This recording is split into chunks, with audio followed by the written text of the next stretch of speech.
great return. But as I said, we going live and tuned up to the max. Real and King still spitting the fat. Fapping it up, put y'all in the chat. Baltimore Dallas, we still on the mat. The others agree, we don't know about that. We was the bloopers, don't know about that. And nigga, we trust, yeah, we know about that. And if that fail, that new roster. Cook it up with curvy, steak and a lobster. Hope your appetite for winning is hearty. Grab yourself a seat to the after game party. We never die, we live long and prosper. You didn't imagine that we home like fossils. Lightning in the sky like Dr. Frankenstein. Look at a Kyrie, they can raid a monster.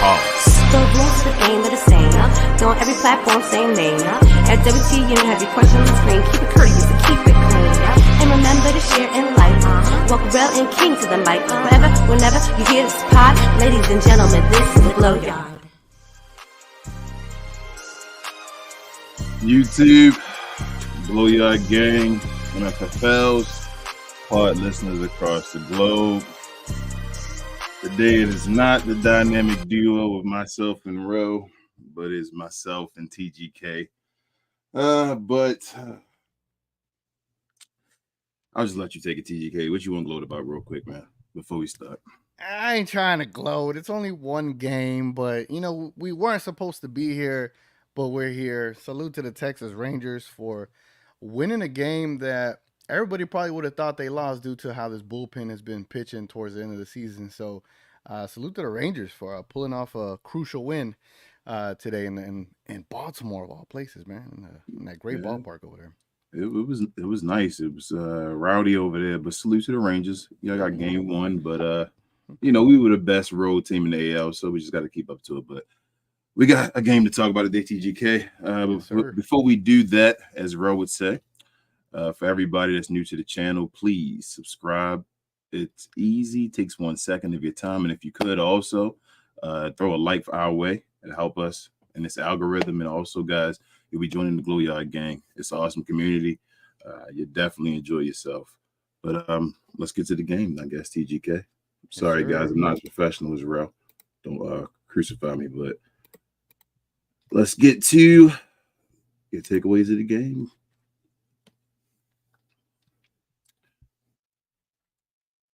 The Mavericks lose a tough one again today. TimberWolves last game in Abu Dhabi. What was the final score, TGK? Do you have it on you? Yeah, final score was Dallas 96, Minnesota 104. 104. Well, I'll let you go in the preseason. I'll let you take the first take it for takeaways then, TGK. Mike is yours.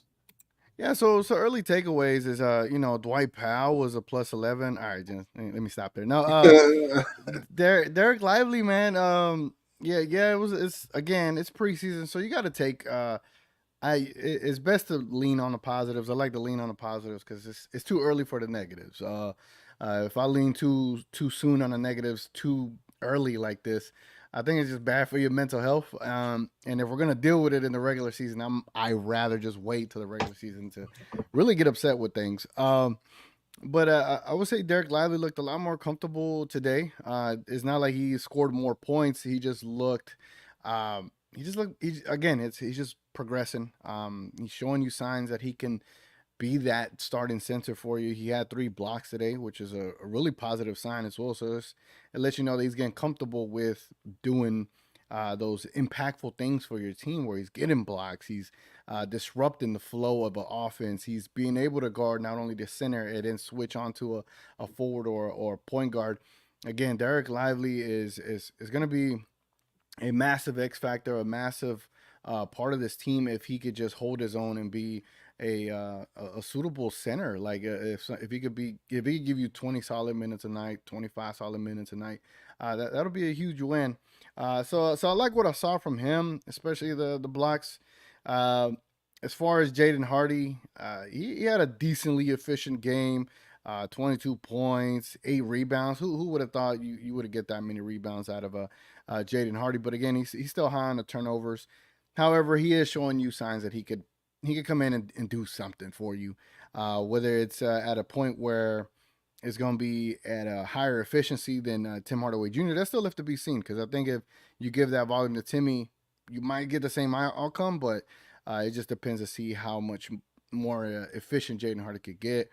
Other than that, I mean, obviously Luka's going Luka. I believe he got 18 points in like 18 minutes. Yeah, that's Luca with high volume as well. So again, it is all preseason. At the end of the day, there are some players that I know. Dexter Dennis jumped out to a lot of people. I saw some highlights. Um, Maxi Kleber got cooked a little bit, but he held his own against Anthony Edwards, but he did get a little bit cooked. And I also saw some Greg Brown highlights as well. So but I'm for some reason it seems like Dexter Dennis is really sticking out. And you know how sometimes players could pop on the screen. You're like, nah, we need that guy. And Dexter Dennis is starting to look like that third two-way. Again, he has more height than Jelly, and you always want to take the player that has more height and more athleticism, and he just tends to have it, man. Again, it's the preseason. I know we lost today. I know we didn't really, how would I say, we came out a little bit better today for sure. We got to give them that. They came out with better energy. They played better.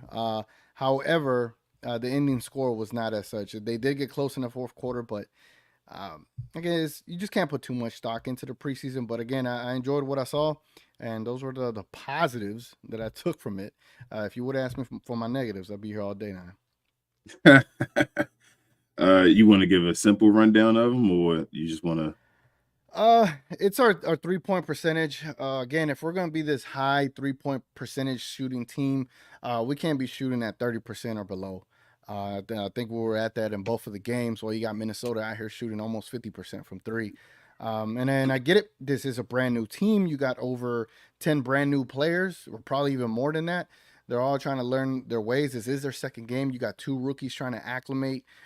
There's a lot of processes going on, so I understand that. So I do give it a little bit of wiggle room.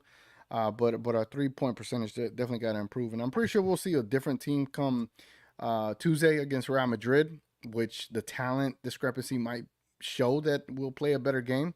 But I won't put too much stock in that Real Madrid game. So we'll have to wait till October 20th for that Detroit Pistons game to get a little bit better bird's eye view. But then again, they might not play that day either. So after this, we're probably gonna have to wait till the regular season to really see how all these things come together. But shooting 14 from 46 from three is a little concerning, because you should be able to knock down some shots. And if you shot 46 of them, that means you got a couple of open looks, and they weren't going down. So that's a little concerning for me.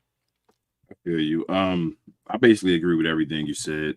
I got a couple more points I wanted to touch on. Derek Lively, again, I don't feel like he's getting the points because I don't feel like he's getting fed enough in the preseason.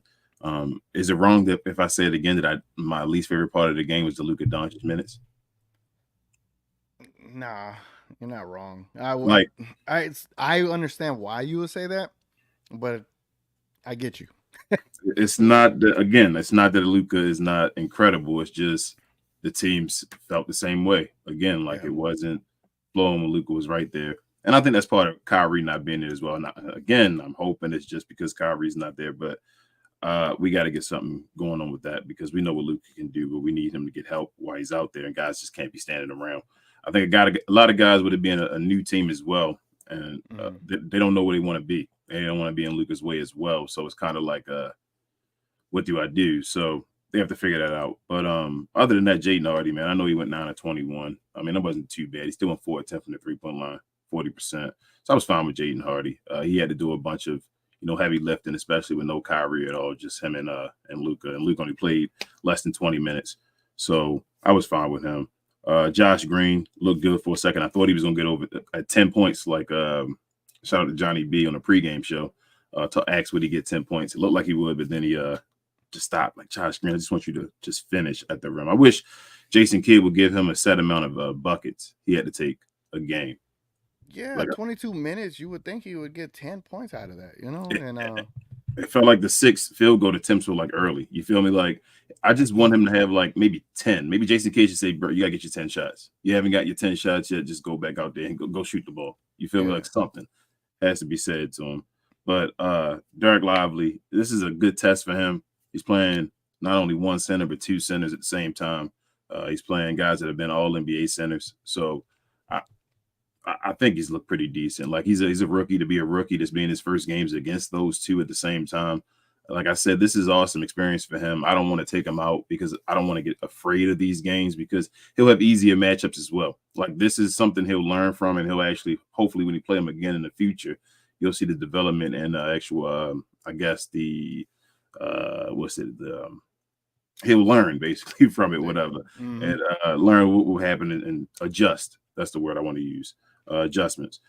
Jason Kidd, I felt like he did a little bit of adjusting. We talked about in the pregame show when we found the starting lineup that he put Josh Green back in the starting lineup. I was actually okay with that, as I said. I thought that was a fine fit with him. And Omac still looked a little shaky, but he got a couple buckets and all that, Yeah, playing off he the did. bench and moving and all. I felt like he would play better with that chaotic second unit. So I was glad to see him playing more with those guys. Tim Hardaway got in the game and shot a couple times. You feel me? Like when he got the ball, he shot it because I expected that as well because we don't know what's going on with him. It was good to see Derek Jones Jr. And then the most exciting part, I think, of this preseason so far, or of Abu Dhabi, has been like the bottom of the bench guys. Like they've been incredible the first two games. Like they've been playing for jobs. And shout out to Jelly Walker, man, again, but Dexter Dennis. You said it, man. Like when I first saw this guy yesterday or 2 days ago, I put the eyes up on Twitter, like, who is this dude? Like, whoa. So he feels like he's one of those guys that can just play maybe a good NBA team basketball player, like that type of guy to just move and do a little bit of everything. He doesn't have to have the ball in his hand and do things, but just an extra energy guy that can go out there and do a little bit of everything and can shoot the three ball. His three ball looks good, like maybe even better than Derek Jones Jr. right now, as far as that. So I was glad to see him. AJ Walker didn't get a bunch of minutes. I mean, AJ Lawson didn't get a bunch of minutes today. I don't know if that was by design or if it was just they were trying to get the other guys maybe to start cutting dudes. But it was good to see the center number 7 only get 7 minutes today. I was pretty happy of that. I wasn't happy Rashawn Holmes didn't get more minutes, but I think Rashawn Holmes was the first center off the bench though today. He was White, so that was good to see. I was excited just in general. Even like I said, Jason Kidd made adjustments, everything basically, other than the Luka Doncic minutes at the beginning. And I'm not going to throw that against the team yet again because we haven't seen Kyrie, we haven't seen what they're planning to do with the team with Luka. It could have just be just do your thing, Luka, while you're out there until we don't need you anymore. It's fine. But that was the only concerning thing, really. I'm not going to lie to you. Everything else I did, the defense was better today as well. We only scored 104 on us. So I don't know. I took a lot of good. I know at the end of the day, you want to win a game, but again, it's preseason. Like Jason Kidd did say, they have a team that's gelling since last year. We have a brand new team, and this 10 days may not even be enough for chemistry and all. And I'm not taking that whole, like I said, TGK, I'm not going into the whole start the season, 4-6 or something like that. Nah, but I understand what he's talking about in the preseason. It's not really about the wins. It seems like it's about the process. So I was fine with that. Like I said, got to find out about the Luka Doncic minutes. But other than that, man, I was satisfied with the game. We got to win against Real Madrid though. Like we have to win. Oh, it's a must win if there's ever been a must win in a preseason. We don't even have to win the 4th game, but we have to win that game. Yeah, you have to get something. I think with I mean, all right, if you're looking at it from a real, how would I put it, like overreacting, knee-jerk reaction type of perspective on this game, it's like just out there. I mean, without Kyrie, it's kind of tough to really gauge it, but you kind of look at it the way they were out there with Luka. I wish we had like a third option, like a bona fide third option. And it kind of sticks out a little bit because it feels like they could really hone in on doubling a Luka if Kyrie is like off that night or he's not playing. Where's our third option going to come from? And yeah, Jaden Hardy has the potential. Tim Hardaway is more like a 6 man. Who is our other third option that could go get a bucket by themselves? And honestly, you look down his roster, is Luka, Kyrie, and then Jaden Hardy. If we're being completely honest, is that too much to put? Is that too much pressure to put on Jaden Hardy to be that third option? And I think throughout the season we're going to identify that, but also in the long term, again, if I'm being that very overreacting, very I guess the word pessimistic type of fan, half glass empty, I'm like, I need a third option. But also, personally, I feel like it wouldn't be bad to have a bona fide third option. So that is the other layer as far as how concerning this team could potentially look like when the season does get rolling. This is another reason why I wanted DeAndre Ayton. Which you said right there. That the team is basically set up with Luka. It's a half court offense. Like it I don't want to say we can't run, but we know what Luka Doncic is. He is a half court guy. He wants to pick you apart in the half court. Kyrie can rock with that. Kyrie can slow the game down and beat you in the half court.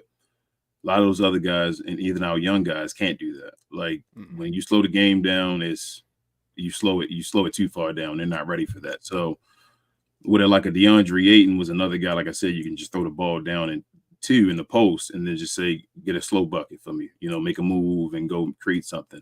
It helps you out in the type of offense that Luka Doncic likes to play. So I would have loved to have, like I said, a DeAndre Ayton. I say it every time, but I don't know, man. Like I need to see Luka and Kyrie together now. Like, you feel me? Like they, yeah.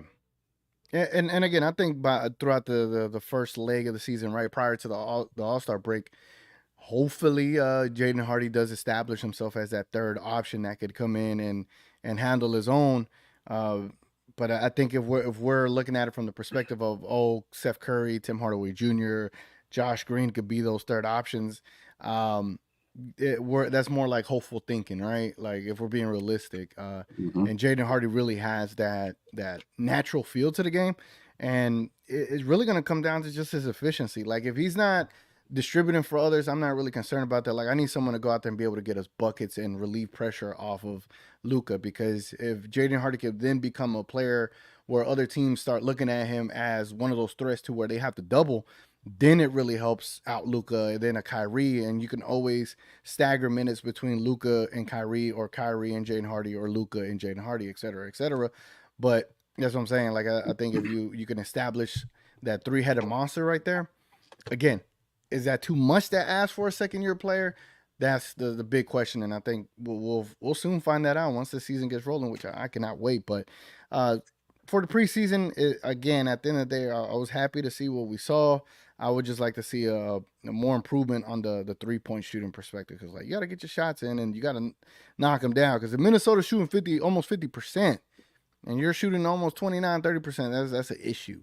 I don't care how tall Rudy Gobert is. Like you shot 46 of them. That means you got a couple of them wide open. So I don't know if Minnesota is good at shooting threes this year, or if we're just bad at defending the three again. Yep. But if Minnesota is good at shooting threes this year, Minnesota might be a problem. That's a different level of their offense than especially with two big guys. If they become good at shooting threes as well, they're not. I wasn't expecting them to be where they may be if they can make threes like that. So it's Conley going to be the difference for them. It feels like it. It might be. It might be the difference. So I don't know, man. I want to see the Mavs play. We got to make more threes, like you said. Jaden Hardy, I feel like he plays the best though when he's with Josh Green. I feel like when Josh Green is his point guard, that's when Jaden Hardy plays the best, because Josh Green can run it up and then Jaden takes it from half court before the defense is set.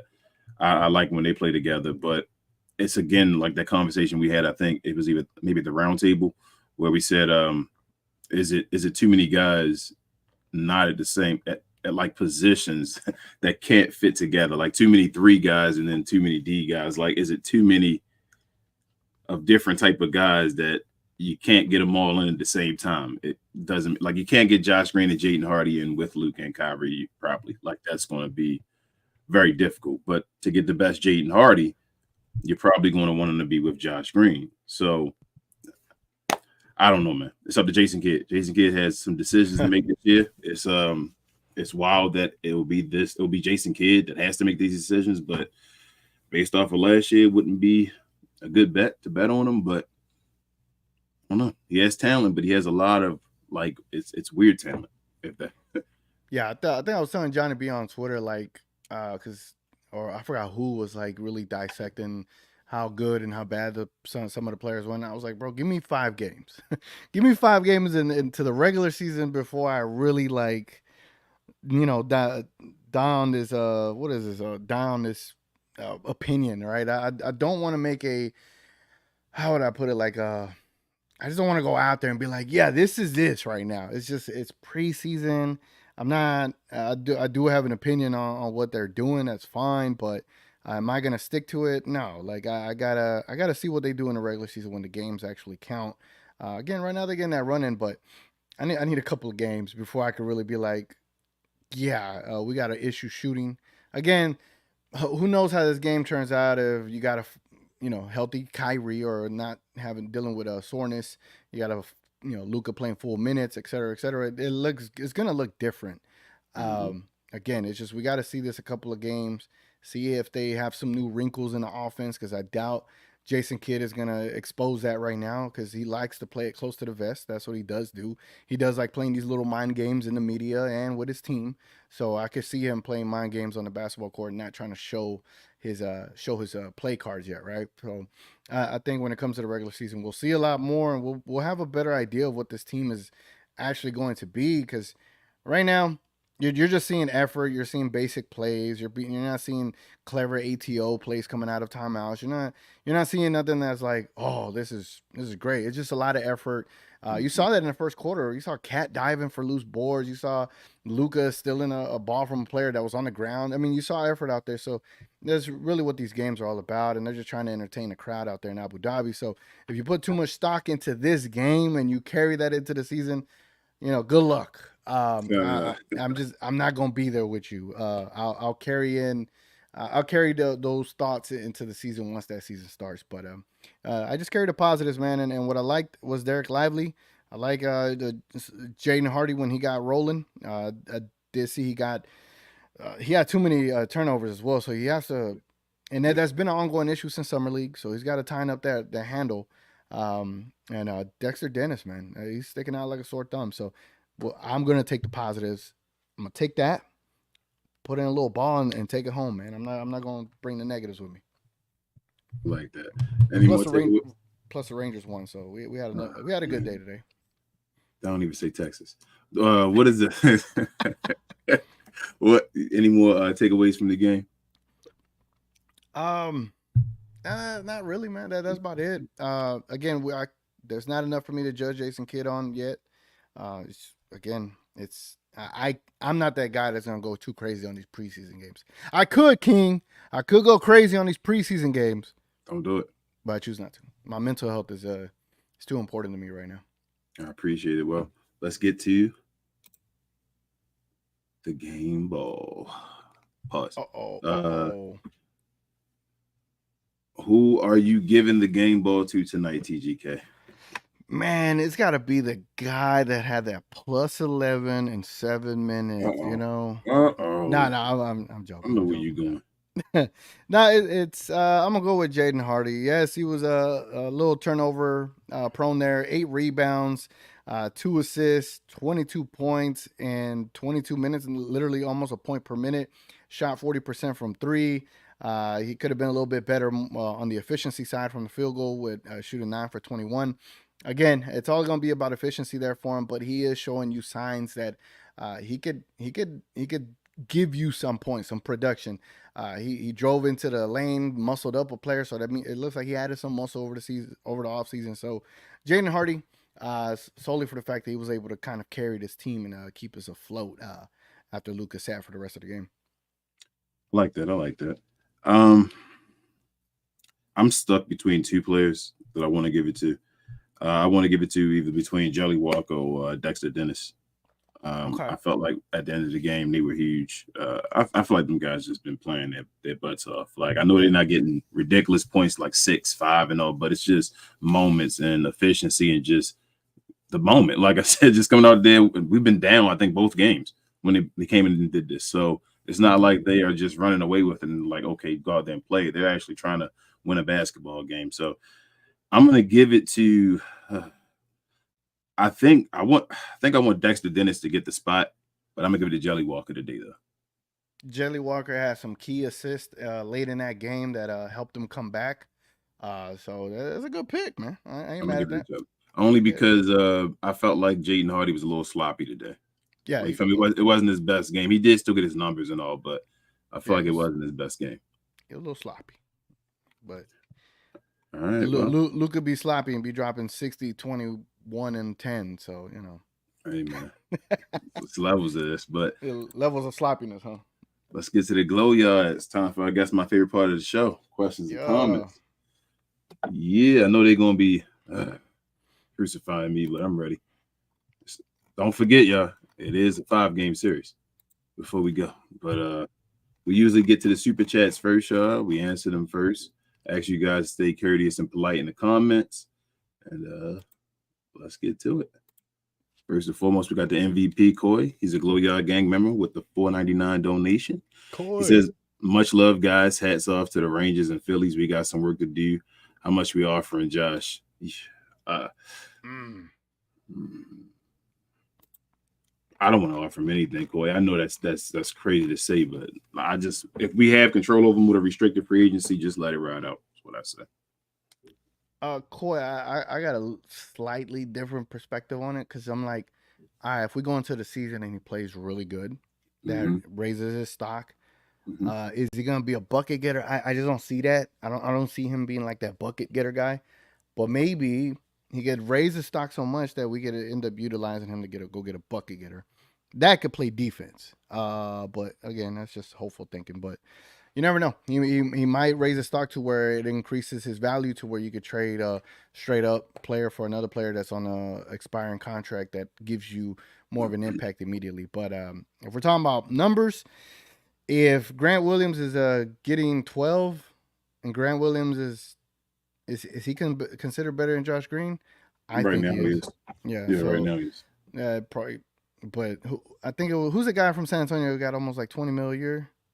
I forget who I was, but it's gonna be tough. It's gonna be tough to figure out his number, but I would say at or around or below Grant Williams' number. At or around or below. I don't think he's taking that. So that's why I say I think the earliest. I don't think he's taking it this year. I should say. I think the earliest you go and try to extend him is the trade deadline. Yeah. And but if he doesn't take it, just wait for the off season because you can match it. He can always. I feel like he can always get 12. Like I feel like 12 is probably the minimum he's going to get. Got him. So around that area, that 12, 11, 12, whatever. So if he's there, I feel like he shouldn't sign the contract. If I was him, I wouldn't sign it. I'm guessing like next year's. When's that new deal come into play? Because the NBA salary cap always goes up. So whatever deal Grant Williams got this year is going to be super cheap when you look at it next year. So probably add $2-3 million to that. So then you're right. Probably like 15 mil for Josh. Thanks, Coy. What up, Ultra? He says Texas Rangers. Yes, sir. You guys better we live in the building, ladies and gentlemen. Nah, it was a good game though, Ultra. It was an awesome game though, man. I thought y'all was gonna give it away to us a few times, but good game though. Good game. Jet says, I feel like THJ trade rumors are just fan base rather than Nico trying to trade him because we all assumed he'd be gone after we signed Seth, but yet he's still here, and it sucks because we're going to play him regardless if he's here or not, which interferes with Hardy and everyone else playing time. And I seriously don't understand playing him quality minutes and why we haven't traded him yet. Man, solid point, because you look at it like, all right, we want to give Hardy that time. Why would we put Tim Hardaway in there if he's not going to give us an edge defensively if we're already utilizing Hardy? So you're going to basically put the same player in there back to back, when you could just give those extra minutes to Hardy. So, we need to find a way to improve the team either from a size perspective and defensively or both. If you get one or the other, it is what it is. But if you get both for a Tim Hardaway, that's how I look at it. Someone that can rebound, someone that can play defense. A bona fide rebounder. A bona fide center. Yeah, there you go. Richard says he's a Glow Yard Gang member as well. He says, so what's up, everyone? What up, Richard? King, you and TGK are going to have to talk everyone off that cliff. It's not all doom and gloom. I do trust kids' development, and it's a long season. The end is when you want to be playing your best, not at the beginning. I feel you, Richard. Right. Mm-hmm. Didn't the Mavericks go 0-4 in their championship year in preseason? I think we went 0-4. Yes, I think they did. Yeah. And the year they won 67 and lost in the first round, Dirk's MVP year, they went 0-4 to start the season. Yeah. You don't get trophies in preseason. So Nah. And it still looked like it was good spirits and all on the bench. So that's what I'm saying. I think Jason Kidd just isn't. This is really about individual. What he's doing. He's paying attention to individuals or like grading and judging individual talents. I don't think it's more about, like I say, running set plays and all. It's just a basic play and seeing what you can do. That's what I feel like right now, to see what guys can be on the team, what they can do. King, he's doing what we're doing. Yeah. He's just watching the game, you know? Yep, I'm watching the game. Big J, the games. Glow Yard gang member says we need to trade THJ ASAP. THJ and Dwight could get you Jared Allen, a 15 and 10 center for $20 million a year at 25. He plays bigger than his height, and he is a better defender than the current backup. Yeah, he'll be the starter if we get Jared Allen. Yeah, we would just have to wait till the trade deadline because you can't trade Dwight Powell until around until around like January 5th, something like that. So you have to wait, unfortunately. Why we give it to Dwight Powell? Never mind. I'm sorry. Can't. DCR. We can't do that no more, King. We can't do that no more. We can't. We made a promise, I guess. I'll let Rel when he returns with the trash can G-shirt. DCR says, "Good evening, guys. What up, DCR?" He says, "Happy with the offseason pickups, but still not seeing an 8-man rotation. Can go very deep into the playoffs versus a stronger Western Conference. Your thoughts?" Yeah, not yet, DCR. As I said, we still haven't seen Kyrie and Luka and all yet. Like, we still haven't seen the offense look good yet, really. So who's your 8-man right now? Is Luka, Kyrie, Green, Grant? Luka, Kyrie, Green, Grant, Lively, Hardy, Exum. One more. You need another center, no? I know. I was going to say Rashawn Holmes, but that don't feel like that's what it is, though. You feel me? Like Luka, Kyrie, Green, Grant, Hardy, Exum, Lively. One more, right? I guess it got to be Rashawn Holmes, or it would have to be Dwight Powell. If you, based off of Jason Kidd, it's going to be another center. Like you said, you have to play another center. It makes sense. You got to play one, right? It's probably Kleber, man. Because you think Kleber plays more than both of them, like tonight? I think Kleber plays better than Dwight. He's more versatile defensively. Does he get more rebounds? No, he probably gets just as many as Dwight Powell does. So you're not losing much there. But he could stretch the floor. He could shoot a 3. He could defend.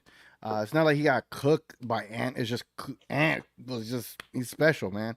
But he stayed there with him. So if the 8-man rotation is that, and I'm playing 2K, I'm gonna use Kleber before I ever use Dwight Powell. Absolutely. But I'm just, it's again with the matchup. It's like the roster is so. It's weird. It's right. Weird. Thank you. I don't want Kleber playing center. We got one-dimensional players, all right? Yeah, so one-dimensional. Kleber, one-dimensional. The list goes on.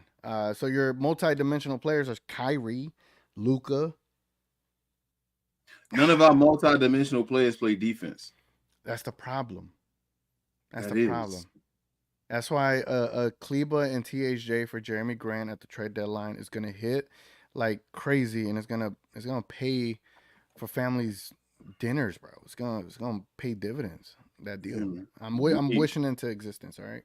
We have no offensive player that can play defense. That's why Josh Green is so important. That's why I think we expect so much from him. Yeah, he's like a tweener. For sure. He's the one you want to be. He's like, okay, please, Josh, get some offense so we can say you're that guy. But hey, did you see that Dexter Dennis tomahawk? Oh, absolutely. I was like, whoa, that's what I'm saying. He just sticks out like a sore thumb. Like, we got another guest in the house. Hold on. We got a guest? Maybe. Oh, he hold up. He's confirming his stuff, but I'll get to the next one. Sporting Game says the points I learned that Hardy is backup point guard. He's going to compete with Exum, become backup point guard, but I give third ball handler to Josh Green. Yeah, I don't know if he backup point guard. Like Hardy Hardy can do it. He can make plays, but he's not a point guard. What I did like from Exum is that he pushes the ball. He pushes. There was a play he pushed it up to Luka, and Luka got this cool, nice little, and one. He looks like a Josh Green, like another Josh Green out there, right? They're kind of the similar size, similar build, similar style of play. So if you have two Josh Greens out there, that's not a bad thing necessarily. But I just need to see better shooting from both of them and more consistency. I think Exum has shown it overseas. Can he show it here? Returning to the NBA, that's left to be seen, man. Exum, what up, Andy? First and foremost, what up? Can y'all hear me? Yeah, I can hear you, bro. For some reason, my camera is acting very stubborn. But it's just technology. How you doing, man? I'm doing good. Interesting game today. What's your opinion? Give us a little quick rundown. I mean, we got we're definitely better as a team. Saw some good stuff, saw some bad stuff.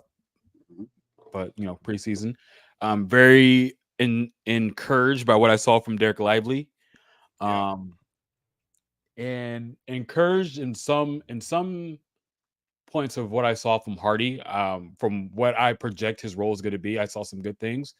However, the taking on the role of a point guard or one of the point guards on our team, is where he struggled a bit. But I know he's probably not going to be doing that when the real. Oh, we lost him. When he comes back, I'll bring him back on, guys. That's technology. That's any. He has a love-hate relationship with tech. Yeah. Sporting Game also says THJ played so mean. He is in Mavs uniform until trade deadline, but DJJ looks solid. Even he is doing what he can do against healthy Timberwolves. Yeah, I'm excited to see more of DJJ. We're in a pickle because it's like, all right, is Kid gonna go with an 8-man lineup, a 10-man lineup, a 12-man lineup? And even if he does a 12-man lineup, is DJJ in that picture? Is he in part of those plans? Because yes, he could play defense. Yes, he shoots pretty good from 3. He shoots about 37%. I think he shot last year. Those are all good traits to have to pair with Luka. It's just, is he gonna get run ahead of Maxi Kleba, ahead of Omax, which it looks like he might, because I think Omax, I ain't trying to be too negative, but Omax didn't look the greatest today. He did play a lot better today, but that shot, man, he went 0 for 6 today, I believe. Again, I said it a couple of days ago on that first pregame show. Omax has to make threes to get minutes on this team, and if he's not going to, sad to say, but I'd rather you get as much reps as possible, and it won't be being on the Dallas Mavericks hardwood. You're going to have to go to the G League and get some reps there, but he's got to get those shots to fall down, and maybe early on in the season he can show that he can, but if he doesn't, I see him getting moved down there to get those reps in. So that's the concerning part. But if Omax then is out of the picture, then I can see DJJ get some run, but right now I don't know where he falls. I'm fine with Omax going to the G League. That's fine with me. Like, I think that'd actually probably be the best for him. I was more concerned with Lively not going to the G League. I thought we needed him right away. There's a lot of players that just do the same. I don't want to say the same thing. It's like question marks. It's like, do you want to play your team for offense or do you want to play your team for defense? You feel me? Like, it's like, yeah, I can throw a lineup with like a Derek Jones Jr. and a Grant Williams and all these guys in there. But then I have no offense at all. But then I can throw these other guys in there, like a Hardy and a Seth Curry and all that. But then I have no defense at all. And it's like Jason Kidd has to find some alignment of players that play a role. Yeah, he has to figure it out. Like, that's why, as I said before, I'd rather it be roles instead of it being like a constant round robin of players saying, hey, every game, this guy. I'd rather them just say, hey, this is the lineup I want to have for the starters. This is the lineup I want to have for the bench. If my starters aren't doing it, I can come with these guys and do this or whatever. But we'll see, man. Like, it's an interesting lineup. It's not trash, but it's very interesting. Yep. Oh, we got any back. Oh, here I am. Okay. Hey, he's back. All right. Now, go ahead. I'm kind of apprehensive of saying something because I don't want to say stuff that you guys already said. You're good. What was I talking about before? Sorry. I was Derek- in a fight Derek- with my Derek Derek Lively was Lively. encouraging. Derek Lively encouraging. What I saw from some aspects of Hardy's game was encouraging. I'm strongly cemented in the fact that Dexter Dennis should be the third two-way. I have been intrigued by his game since 2 months ago, I think, when they made the initial signing. And so if I need to start that train, I'm almost to the point where I'm willing to do it. Other than that, it's a preseason number 2. Really no concerns, no, I'm not on any ditch. I'm not on we're going to be the number 1 seed or we're not going to be in the playoffs ditch. So I need more data points before I can even make a swing. But, there are some things that are encouraging. There's some things that are not. Any other players stick out for you? Off the top of my head. So I watched so much college football today, so I have to think back to the game. Not at the moment. Maybe if I hear y'all say something, stuff will pop up. I mean, it really Better was. at notes. It wasn't nothing spectacular. I gave my game ball to Jelly Walker. So he only You know had 6 what? points. That's a question that I had. My question that I have is how stuck are we on Mike? Mike Mouse. Yeah, I wasn't stuck on him at all. because I mean maybe till I see him, because Jelly there's a game to Jelly Walker that is undeniable. However, I can't put him over Dexter. Dennis at the time. But if there's a way I can get both of them, even if it's, dare I say, cut Markeith,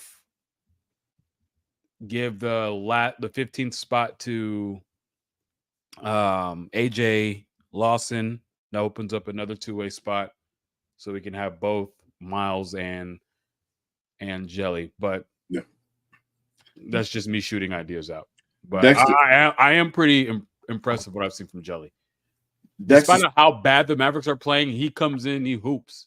Yes. Yeah. I was saying the same thing. Dexter's going to make it, though, just based off his size and what he can do. But Jelly's a baller, man. Like, I don't want to let Jelly go. That's how I feel. Like, it was like the Carly Jones thing all over again. Like, I don't want to let that dude leave again. But this team, he got some JJ Barea, but with like more seasoning. Yeah.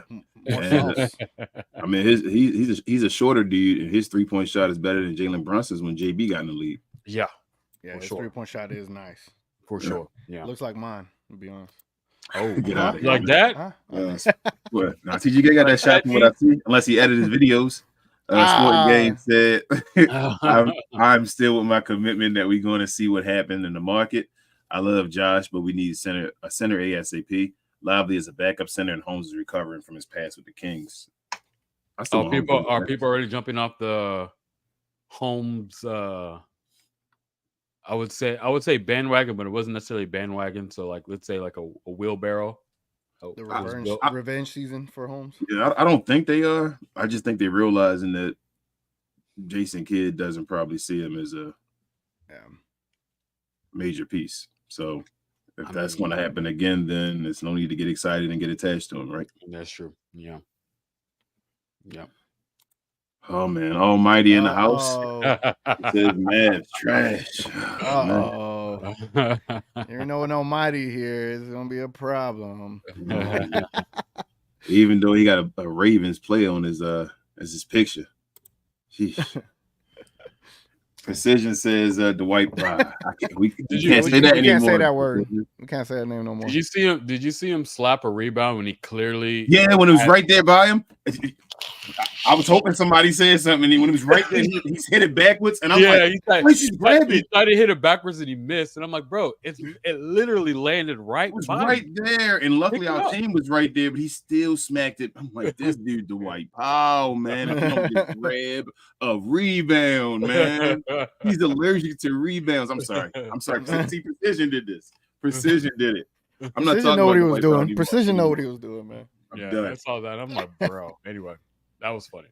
I had a good laugh when he did that. Sharon in the house, she says Mavs fans need to relax. This is a new roster, and they have to gel as a team. Yeah, I like Sharon. Sharon's a smart person. There's a lot of Twitter personalities out there that I don't know if they're trying to be, if they legit just don't know how to watch NBA basketball, or they're just being bombastic on purpose. Because 2 preseason games, people are like, we're trash, we're not making the play in or whatever. And literally the season is so long that there are even points, even in that championship season. Pause. Did I say something bad again? God dang it. But there are times during that championship season where there was not good vibes. Yeah. There were times during the Western Conference Finals team where it looked grim. Like, it's a long season. There's going to be your ups. There's going to be your downs. Hopefully, there's going to be more ups than there are downs. But we don't know yet, and we don't have the correct amount of data points to even project that we are going to be bad or good just yet. So, man, I remember being terrified in 2011 when Tough Juice went down and then Dirk went down right behind him. Yep. I was like, oh man, no. Yeah, it was not good. This is not gonna happen. Yeah. I remember right before the playoffs when we played the Lakers and the Lakers destroyed us. Lakers always destroy us. I was like, the playoffs. I was terrified then. Yeah, it was not good. Anyway. Gina Kim said, hey, Kobe got what, 63 3/4? We had 62. Yeah, it was not 62 3/4 or something like that. When we had 61. It was one of the two. That was it was not good. It was not. And that's the year we went to the finals, I think, wasn't it? 06? I think that was 06. I'm talking about in 2011. No, I'm talking the year Kobe put up 62 3/4. That one 06? I think it was 07. I think it was 07, bro. I thought because 07 was the year we didn't lose like almost any game. We went 0-4 and then went on so many streaks and won 67. I think that was a championship year, though. I think Kobe did that to the champions. I mean, the Western Conference champions. But Gina Kim, while you do that, says, hey, guys. What up, Gina Kim? Just wanted to start off by saying we finally have a real center. D-Live never fails to impress me. I like D-Live. He looked good. Ready? Go ahead, TJ guy. Bryant's 60-point night in the final game of his career was a moment that no one will forget. But then there was a night that happened on December 20th, 2005, when he faced the Mavericks and scored 60 points in 3/4. So December 20th, 2005. The year we went to the finals. Yep. Yeah, look, man, King. Come on, man. Come on. I ain't even from Dallas. What y'all? Come on, man. Chico, I see you. He says, I thought the Powell fans thing was a joke, but MFers are really defending this man. Hey, man, they have their right. Hey. They have their right. As Rel would say, the powwows. The powwows. He has a fan base. Go hard, man. Oh, pause. Gina Kim says, go ahead. I saw someone put up his plus minus today. Yeah, man. 11 plus 11. Let's go. Yeah, and I was just like, oh my gosh, you're advanced stats, bro. Why do they always only use advanced stats for Dwight, man? That's all they could ever use. It's advanced stats. They could never just you can never go with your eyes and like, hey, 2 boards, 2 I know he looked like ass on the 11. court, but look at his plus minus, Man, he was out there when they were making a comeback. Plus minus. They were making a comeback when he was out there, so it was because of him. Yeah, people were like, "Oh, as soon as he came in, 8-0 run." It's like, how many points did he have? Zero. How many points in that 8-0 run did he have? How many tap out rebounds for no reason? Gina Kim says, typical Mavs to make fake a comeback, but wasn't really upset, just disappointed. We were so close. Yeah, Yeah. I don't care about the final outcome. Yeah, I really don't. Yeah, Gina Kim, don't put too much investment into these games. Save it for the regular season. Especially Put your mental health on the line when the regular season comes around. Don't do it right now. It's too soon. Let me. When the regular season start, October or what? Towards the end of the month. Yes. It's vacation time right now. Our last preseason game is the 20th. I don't know. There's probably a week or two. October 25th. That's the season opener. So let me ask y'all this: since people worry about like scores and all, if the team starts off good and they're winning with the starters, but then they lose the end of the game, is that still a loss? It's still a loss. Okay, so I'm just saying, like that's why I don't take the numbers. I don't go off of wins and losses in the preseason, like because like against Real Madrid, we're gonna look nice. Just no, we can't. Talent. We have to win that game, TGK. Yeah. Oh, you missed it. We were talking about if there's ever been a must win in the preseason, this is it. They got a must win. Like, I'm not playing. They have to. Yeah, they have to win smack them. They can lose Dexter Dennis got to close it out, huh? Yeah, they can lose the fourth one, but they have to win this one. They have to, like, just to have something to have we still a good basketball team. We still an NBA team. You feel it me? better it legit better be Harlem Globetrotters versus Washington Generals. King, I'm gonna change my thumbnail for the pre-show. I'm gonna put must win in the actual thumbnail now. You should. That actually be pretty funny. that would actually be pretty funny. Almighty says Mavs going to Mavs. Knicks gonna Knicks. You be all right.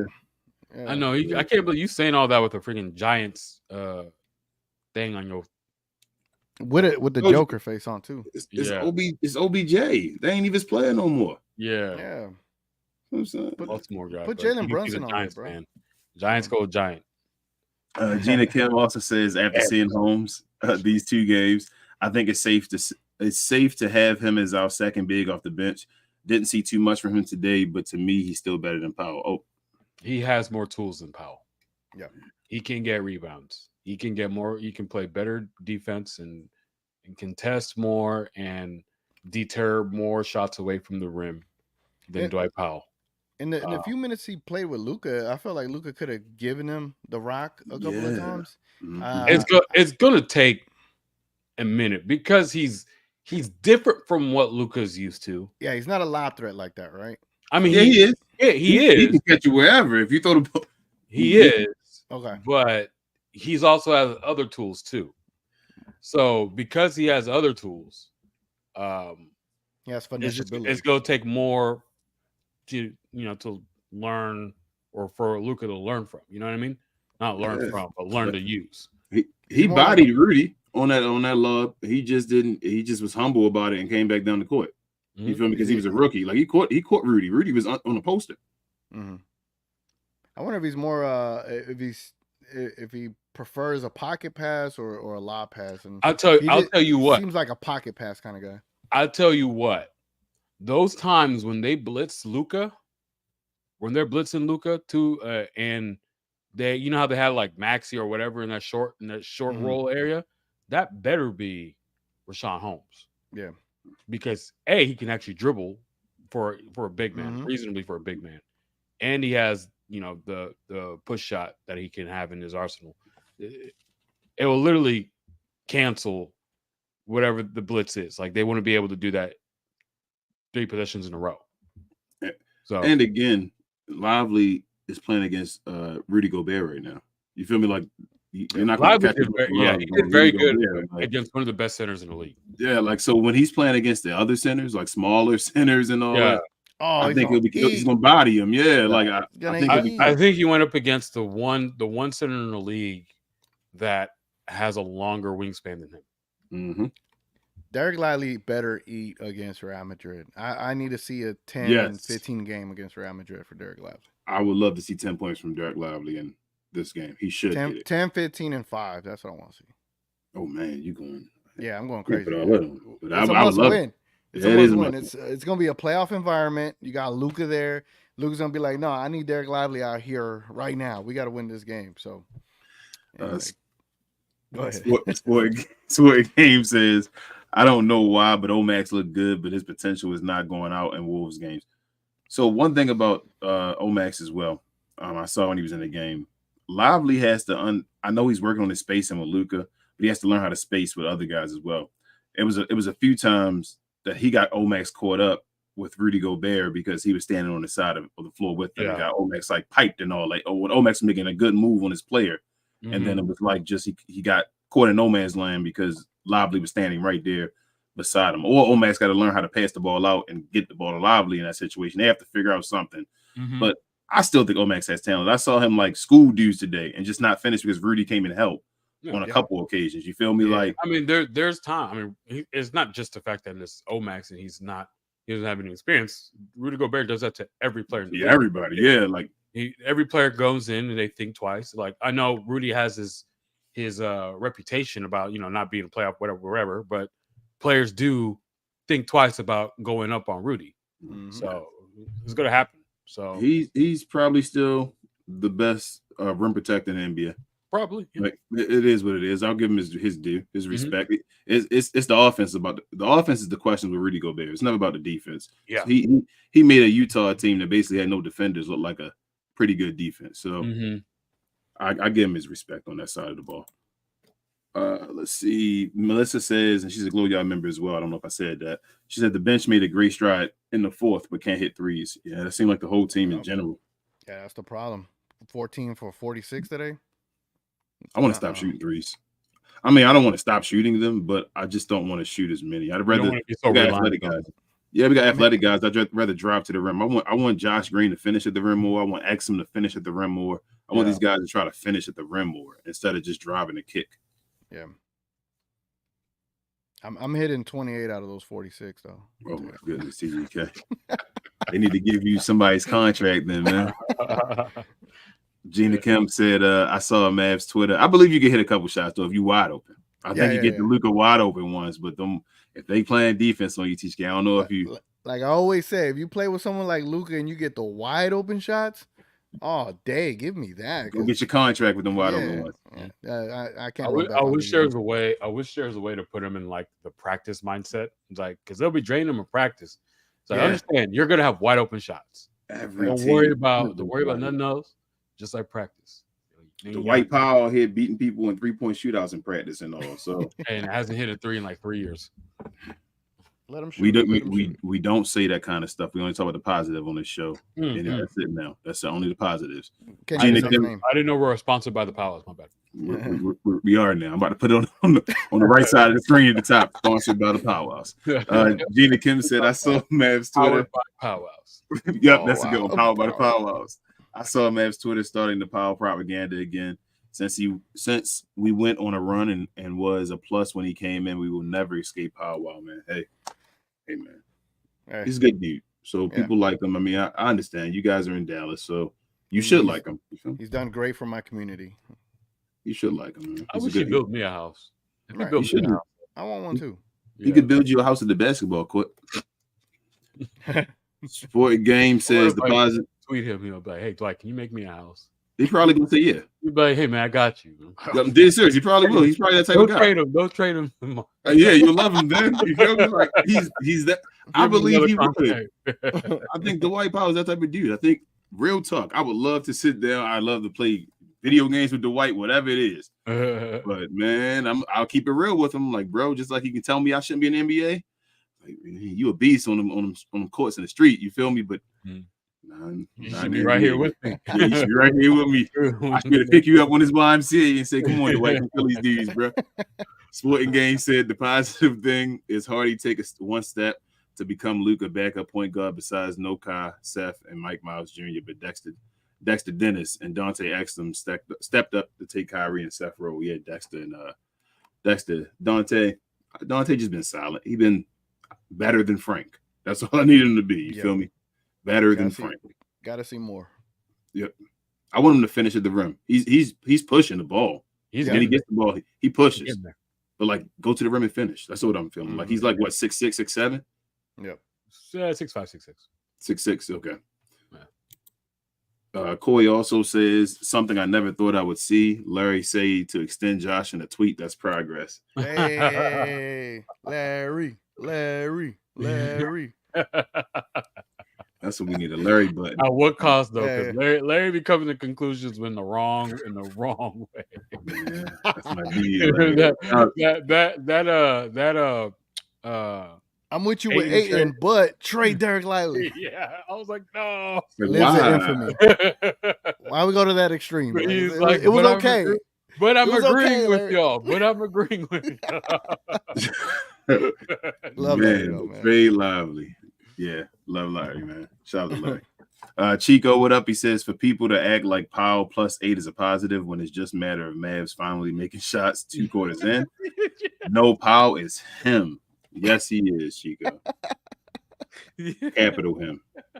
Capital him. Yep. He's a +8 though. His presence just Plus allows us to 8. make shots. No, Him, plus 11. All right, Plus we got 11. Get it right. If Austin Reeves is him, Dwight Powell got to be a him. Mm-hmm. Frank, he's also a Glow-Yard gang member. He says only con today, in my opinion, is coaching. It's not just about testing players, but also time for coaches to test whatever game plan or schemes, and didn't look like they tried anything. I agree with that, Frank. It's just that. Did you hear Jason Kidd's press conference afterwards the game? No, I did not. They asked him what was he happy about, and all he said we left with health. So I was happy about that, which then tells me that he was just sitting guys. You feel me? Like he was just he was doing what we were doing, bro. Yeah, like he was just watching the game. I mean, exhibition. You're playing in another country. You're probably your number one goal is, hey, just put on a show, grow the league. Let's get in any way possible. Yeah, try to not get hurt. That's why I say if it was anybody else, Frank, I wouldn't have any questions. I'd be like, okay, I understand what he's doing, but I think it's because of Jason Kidd last year that we were like, come on, Jason Kidd, we want to see some of your game plans. But I mean, like I said, I'm gonna give him to the regular season. Like this is just preseason. It's okay. Mm-hmm. We haven't even seen Kyrie Irving yet, really. Yeah, we just saw 2 points. Yeah, my parlay. Gina Kim says game baller D Live and Hardy. No explanation for D Live, but for Lively, but Hardy did get off to a rough start. Fortunately, that didn't stop him from being confident. I just need him to handle the ball better. Yeah, I feel you. 100%. Totally agree, Gina Kim. Yeah. What up, school? I feel like it's been a second. He says Germany, Lithuania beat a more talented USA team with great coaching. Backdoor cuts, backdoor screens, motion offense. Same thing. Denver sack and Warriors run. Our offense needs more versatility. Yeah, that 100% is for damn sure. That's because Luka needs to play at the small forward position. But nobody wants to talk about that. That's going to be the elephant in the room eventually. Luka needs to just stop playing point guard and play small forward so he could be in the post making passes like Joker and all that. Mm-hmm. And guys can be cutting. That's not nobody wants to visit that. That's not a knock on him. You feel me? It's not a knock. I don't want anybody to come and say, oh, you guys are going to Luka. I'm not. I'm just saying it makes a different dimension on the team. Yeah. It helps the construction, helps the flow of the game a little bit more. It helps. It also helps. So if people understand the psychology of the game too, it helps the players be more engaged in the game. And yes, they're professionals and they should be engaged. However, if you play the game of basketball, if you feel like you have more of a stake in the game, you'll be more locked in than normal. Instead of just like, oh, Luka's dribbling. Oh, I want to see how let's watch him cook. Let's watch him cook. Where he will make a pass to you like, oh, but if you're like, you're getting the ball, you're dribbling, you're reading the defense and what they're doing, and then you're holding up your responsibility of the offense. You're going to be even more locked in even when they don't have the ball. You know what I mean? So that's one thing I've always had an opinion on is, and when people said Luka needs to involve more people, it's not necessarily because we're saying Luka's a ball hog or whatever. It's like there were points, especially before we made the Kyrie trade, was guys didn't know how to dribble the ball. Mm-hmm. And that could be because of their own talent. But at the same time, probably because they don't have the confidence to, because they feel like that's just not their role, and they're not engaged. They're not. Two things can be right at the same time, Annie. Yeah. You can have two. Like, I feel like it's the same thing with Luka. Like, we know he can play. He's played off the ball before. But habits become. Like, once you do something multiple times, you build habits. It is what it is. He has built some not good habits. James Harden built habits. James Harden used to shoot mid-range. Yeah, since entering the league. And it was probably because of necessity. Yes. Because of the roster around him wasn't very good. and the responsibility that was thrown on him.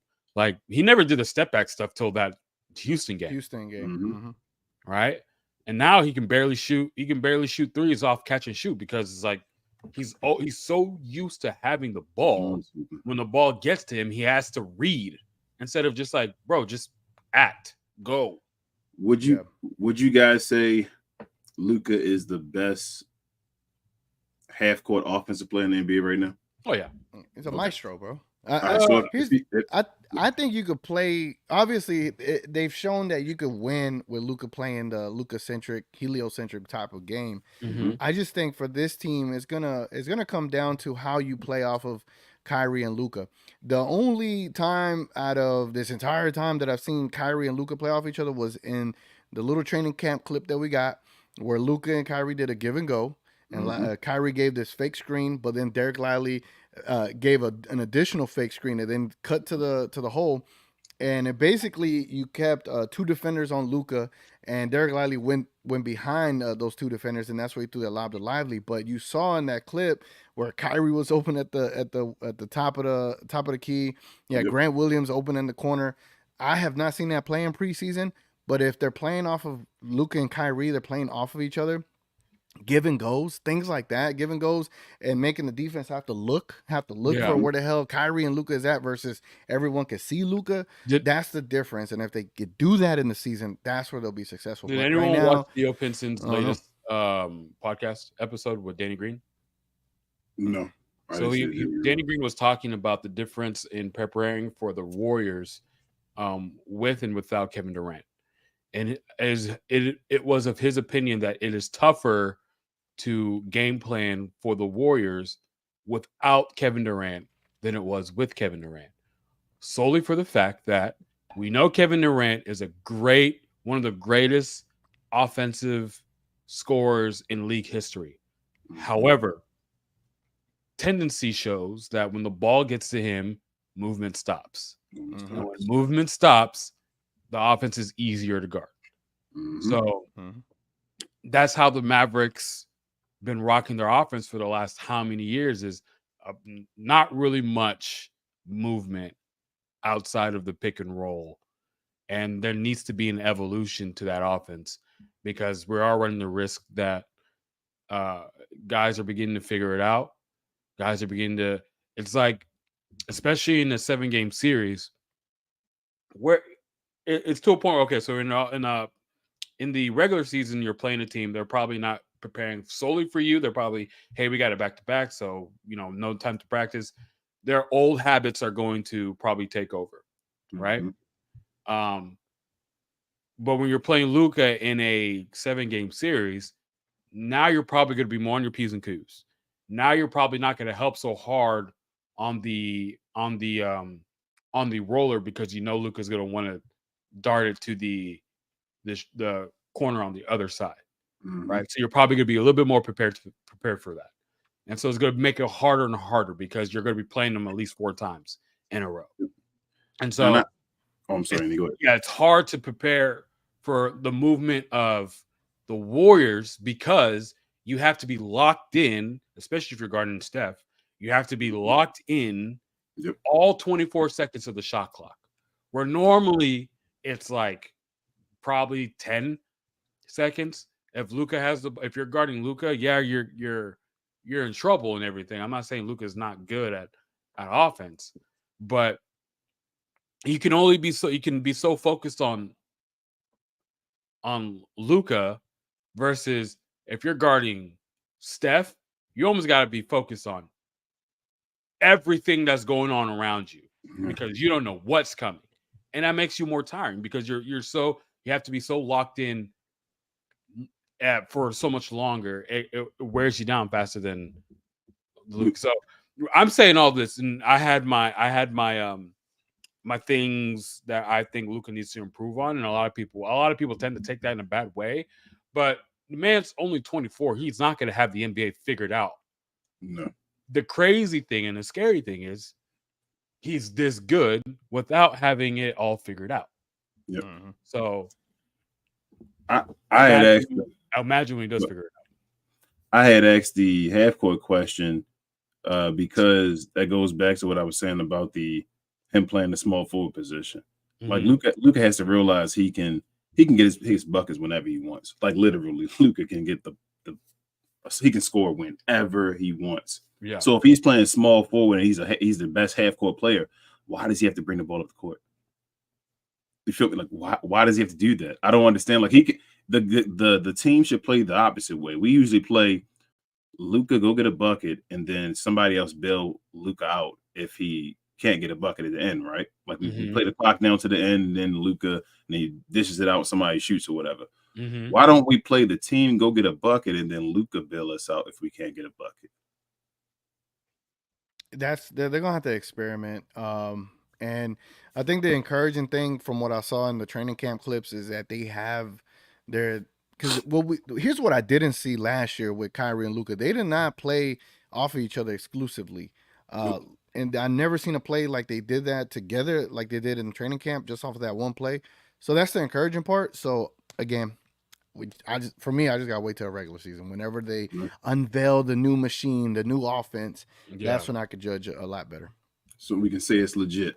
I think I saw one possession of it with two-man game with Luka and Tim today. And so imagine if it's Luka and Kyrie, that might be a little bit more smoother because the gravity of both of them, because you can't help off of Kyrie because that would be dumb. And of course, you can't leave Luka one-on-one in the post because that would be dumb. And then also, if a double team comes, Luka will definitely be able to find where it's at. But that's just different variations of how we want to run an offense. It just has to be more creative. Why isn't the offense always in the post, Andy? Like, why not? We can run out offense straight out of the post every possession. We could put Luka on a guy every possession and say, get in the post. Like somebody can bring it down. He literally can put his hand up and say, hey, give me the ball over here. And everybody else move around based off of him being in the post. And he's smart enough to dish it off, to make a move or whatever every time. He does not have to be point guard. That's extra energy expended or treated by him. He has to go out there and give extra energy, bringing the ball to the court. Why? Yeah. Like, you feel me? Like, if it's already an issue with like conditioning and all, which I'm not saying it's an issue now. I'm just saying, like, why not find ways in the game to save energy? You have to find more ways to be involved all over. So why do you have to be the guy bringing the ball up? You can still get a bunch of assists without being the straight point guard. You can play point forward. We've seen enough. Like, we've seen that LeBron can be the point guard. You feel me? Like, LeBron has played point guard and led the league in assists, but he's normally a point forward. You feel me? Like, he didn't have to play that. We know he can do that. I just feel like Luka has this thing in his head where I don't know if it's him or it's the team or it's a combination of both, and nobody has said it to him, but that he has to be the point guard. And I feel like even taking him from the point guard position kind of opens the roster up a little bit more, because you can put different lineups out there if Luka's a forward instead of being a guard. So I think we have a lot of guards right now. If Luka played forward, it would open up a ton of stuff. You can have Jaden Hardy and them out there at the same time, and Exum and Luka and all that stuff. It'll just have to depend on also the type of guard you can have. So I think a Luka, Exum, Kyrie 3-guard lineup can work. Of course, Josh Green can be a guard too. So we're kind of, some instances you can say we're already running a 3-guard lineup, but that works too because Josh Green has the defensive capabilities. Now, if a team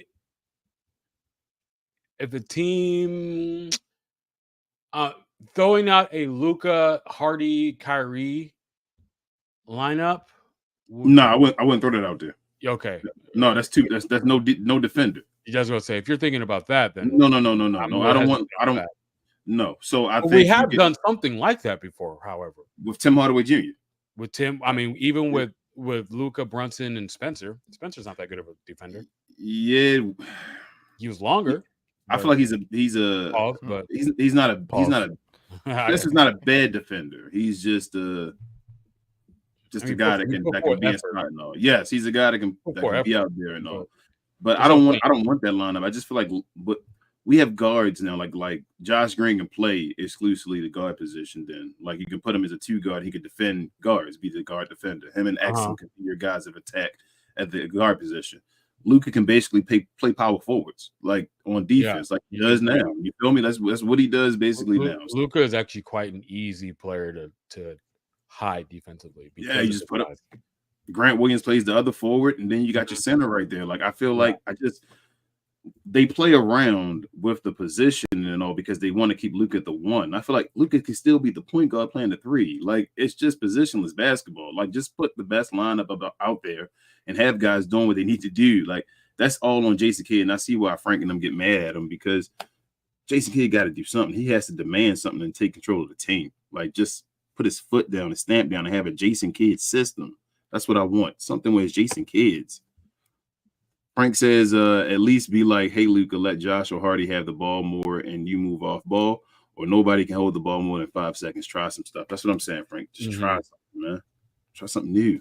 Yeah, but that has to be Coach Shadow. He's been doing that for so long now that you can tell every time the ball is not necessarily a black hole. I'm not saying black hole as in once the ball comes to Luka, it's not leaving. However, he's a ball stopper. He's that type of guy that once the ball comes to him, he's like reading the whole everything the defense is doing instead of like, let me move and see what the defense does, and then let me react to what the defense does.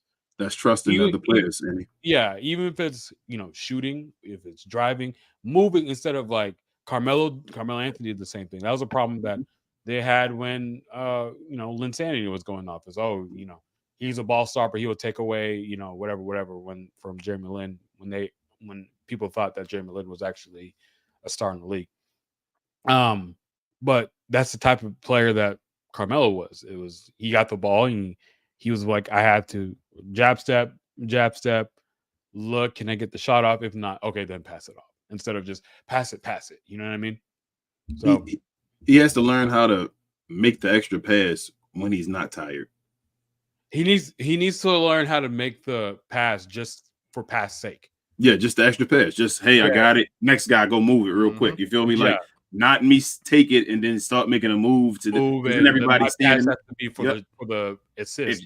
If Josh Green's right there, keep swinging it around so Josh gets it. Maybe he can cut to the basket real quick. You feel me? Like it's the trust and the next step of trusting your teammates that I don't always have to make the play because you're not always making a play. Sometimes you're setting me up to have to make a final play with a 3-point in the corner or so. So it's just the next evolution of his game. I just hope Jason Kidd gets him there. Yep. Shout out to Joe, Glow Yard Gang member with the $4.99 donation. He says, King, hey. I know you don't want to hear it, but we are probably in year 1 of a 2-year process. Too many wonky pieces, and what pieces we do lack size. I hear you, Joe. Thank you for the $4.99 dono, and I don't want to hear it, but you could be right. It is true, and that's why I don't want to trade that first, because we can definitely put ourselves in great position to make a big splash when we have 3 first-round picks available to us next year. 1041. If you're trying to get back to the spot we're at, King. I see. 1041, Chico. We're right here, right, Chico? Yep. Almighty. I'm sorry. Says Mavs are so many. Almighty, hilarious. Man, Almighty just comes here to troll, man. Them Knicks, man. I know the Knicks better be good this year. Y'all said like 60 wins and all. Yeah, but it's the conference finals. That's what my friend been telling me. So that's the expectation. Gina Kim also says Omax still struggled, but he looked better this game than the first one. I like this hustle. I thought I would see more from him than Lively, but it's the opposite. It's going to take him some time. Yeah, I think the key thing is he's got knocked down threes. If he could do that, he could get minutes. If he can't, it's going to be tough. He still has skill. He just got to put it together in the NBA game. He's going to take just like every other NBA player. He's going to need to develop. I mean, that's what it is. So we thought. There's very few cases of you're getting a guy at the 24th pick that is a finished product. Or unless he's multi-year college. And I mean, isn't Omax multi-year or no? He's some might, but is he what is he 2? Is he 1? What 2? I don't think he's 1 and done. He's 2. He don't strike me as a 1 and done. I meant but I was saying like a Jalen Brunson. Jalen Brunson is more like was ready because he was closer. He was already a champion. Jalen Brunson was ready, but didn't Jalen Brunson need 3-4 years to develop? I still don't think that. Y'all keep saying it. I don't think that. I think Rick Carlisle stunted his growth. putting behind players he was better than. He That can be your he was 3-year. Max was 3? Mm-hmm. Yeah. Okay. Look, he's gonna need to develop. Yeah. And I hope, and I'm gonna say this for Omax now that we're talking about him, I hope they don't just put him in the 3-and-D box. Yeah, I hope not. I feel like he can be more than that. Send him to the G League. Yeah. That's why you send him to the G League. That's not a bad thing. No. Yep. It's not a bad thing. They develop more than just play defense, shoot threes. That we need more players who can do more than just that. If he's not better than Derek Jones Jr., send him to the G League. That's how I feel. Mm-hmm. No disrespect, but that's like Derek Jones Jr. You can play that role for right now until Omax is ready. So he has time. He has time. Orange Juice says my favorite parts were Grant Williams using his body and strength to not let guys to the rim easy and Derek Lively blocks. Yeah. That's Grant Williams, yeah, I actually like that combination because dudes are having a hard time back or getting to the rim when Grant is trying to guard them, and they're trying to put up shots right over them, and freaking Lively smacking that shot. I don't know if I should pause that, but no, you good. You good. Yeah, smacking the shot, to the third row. So I like that. I should say Hamey, as Ro would say, but Jamie. Obviously, it's preseason, but 3-point shooting doesn't look in sync yet. I hope we're not like the Mavs of last year and before that streaky 3-point shooting. I hate that too. Yeah, where it's like one game it got to be on, and we shooting 70%. The next game we're shooting 10%. Yeah, it's like Hardaway. School also says brand new team, young team equals more excuses for kid. Don't say that. No. F that, dude. If we suck, fire that man. We ain't doing this narrative stuff this year. No narratives. Sporting Game says first lineup matchup. We are lost, no Kai. Second lineup looked okay, no Seth, but Hardy shine. And third lineup, Dexter Daniels and Greg Brown doing well. I give my second 2-way contract to Brown. Oh wow. He pops out on screen too. It's just seems like Dennis I was thinking the other day. I was like, I wish they gave us like 5 2-way spots. We got like 50 players on this team. Yeah. No, I mean, but we have to send some to the Cowboys. You already have. I mean, of course, a lot of those guys are going to be on your team. I mean, on your G League team. No, but you want guys that you're able to have on your G League team that cannot be plugged. That can't be take. I got you from someone else. You know what I mean? How many guys on the team though? Like how many guys on this team right now? 18 now. 18 contracts. 20. And how many can join? 14? 18. So 15. I mean, 15. It's 15, right? And then 15 and 3 ways. All 15 can play in the season. It's not like it's 12. So. 12. It's 12 of them, right? Yeah. You're right. Yeah. Ain't it like certain 12 guys are you saying like 12 guys? Yeah, that's what I'm thinking. Is it 12 that can dress? How many can dress? That's what I'm asking. I was thinking it was 15 that can dress. It's all 15 that can dress? I could be wrong, bro. It's this team. Maybe during COVID, it was they changed the rule to where all 15 can dress. 13, 14, 15, 16. Because we were having 2-way guys play last year. And there were how many guys missed the game today? Just 2? Just Seth. Kai, Keith missed us as well. So it's 21 players on the team? Yeah, for preseason, but preseason cut, and then they cut 6 of them, right? Or they're gonna cut 6? Yeah, somewhere around there. 13 can be active in a game out of 15. That's what I'm saying. Don't we have like more vets than 13? Don't we have more than 13 vets? Am I tripping? Yeah, we got a loaded roster, man. That's what I'm saying. I think we have more than 13 vets. We might have to cut some vets, right? No, I mean you can have 15 on the team. It's just as far as in games, only 13 can be active. So, so 2 just going. Which I think is dumb. Not play at all, and then we had 2 ways and all that as well. Like you feel what I'm saying? Like it's like baseball. When you go into the playoffs, you can't bring your whole roster with you. So like we're gonna have Derek Jones Jr. just not being able to play, just sitting there like it makes no sense. It's like this is about to be like we got a lot of players. That's what I'm saying. Like I don't know. I realized that there's a ton of players on this team. I don't know how they're gonna do that. Jason Kidd has a job, bro. He has a job this year. I swear he does, man. Sharon also says Luka will be motivated to play Real Madrid. Luka did play a little defense in the first. I've actually been impressed by Luka's defense so far in the preseason. I'm other than the minutes and just finding out a system with his offense, I'm more disappointed in, I don't want to say his offense, just the coach's scheme so far. But like Luka's been Luka, man. Like I'm happy. It's been good to see him play again. Stop missing free throws. We seeing what you need to see in the preseason, and that's effort, and that's a good. Yeah, I don't even feel like he's crying to the refs like that. Really. I wonder what they have a shooting coach. I wonder what they're trying to teach him when he's shooting his free throws, because he goes to the free throw line way too much for them to be like, yeah, we should just leave him be. Because like if he rose to like a 78%, like that man will probably be averaging like 34 points a game. He shoots his free throws like he shoots his step back. Like he shoots his step back three. Yeah, it's like flat, right? Flings it. His shot, his release, his form is a fling. Yeah, I don't know if it's like, hey man, take multiple deep breaths, calm yourself. Tell him to take a step back, shoot it like Nick Van Exel. I'm being dead serious. You see Luka take slow step back like middies. He just stops, take a step back, and shoots the mid and just net like it's easy. Yeah. When he gets to the line, take a step back. It's no room. Yeah, it's almost like he's shooting. It's like he's shooting that step back, but with no fadeaway. Yep. So he needs to step back. He needs to take a step back. Yeah, and that's why he's hitting like back rim. Yep. You trying to catch a moth, TGK? You're soft. You're Pop-Tart, sweetheart. You soft in the middle. All right, 50. That's for his G unit. Little 50. Frank also says, seeing our end of bench guys, I'd go all in for OG, Josh, or THJ.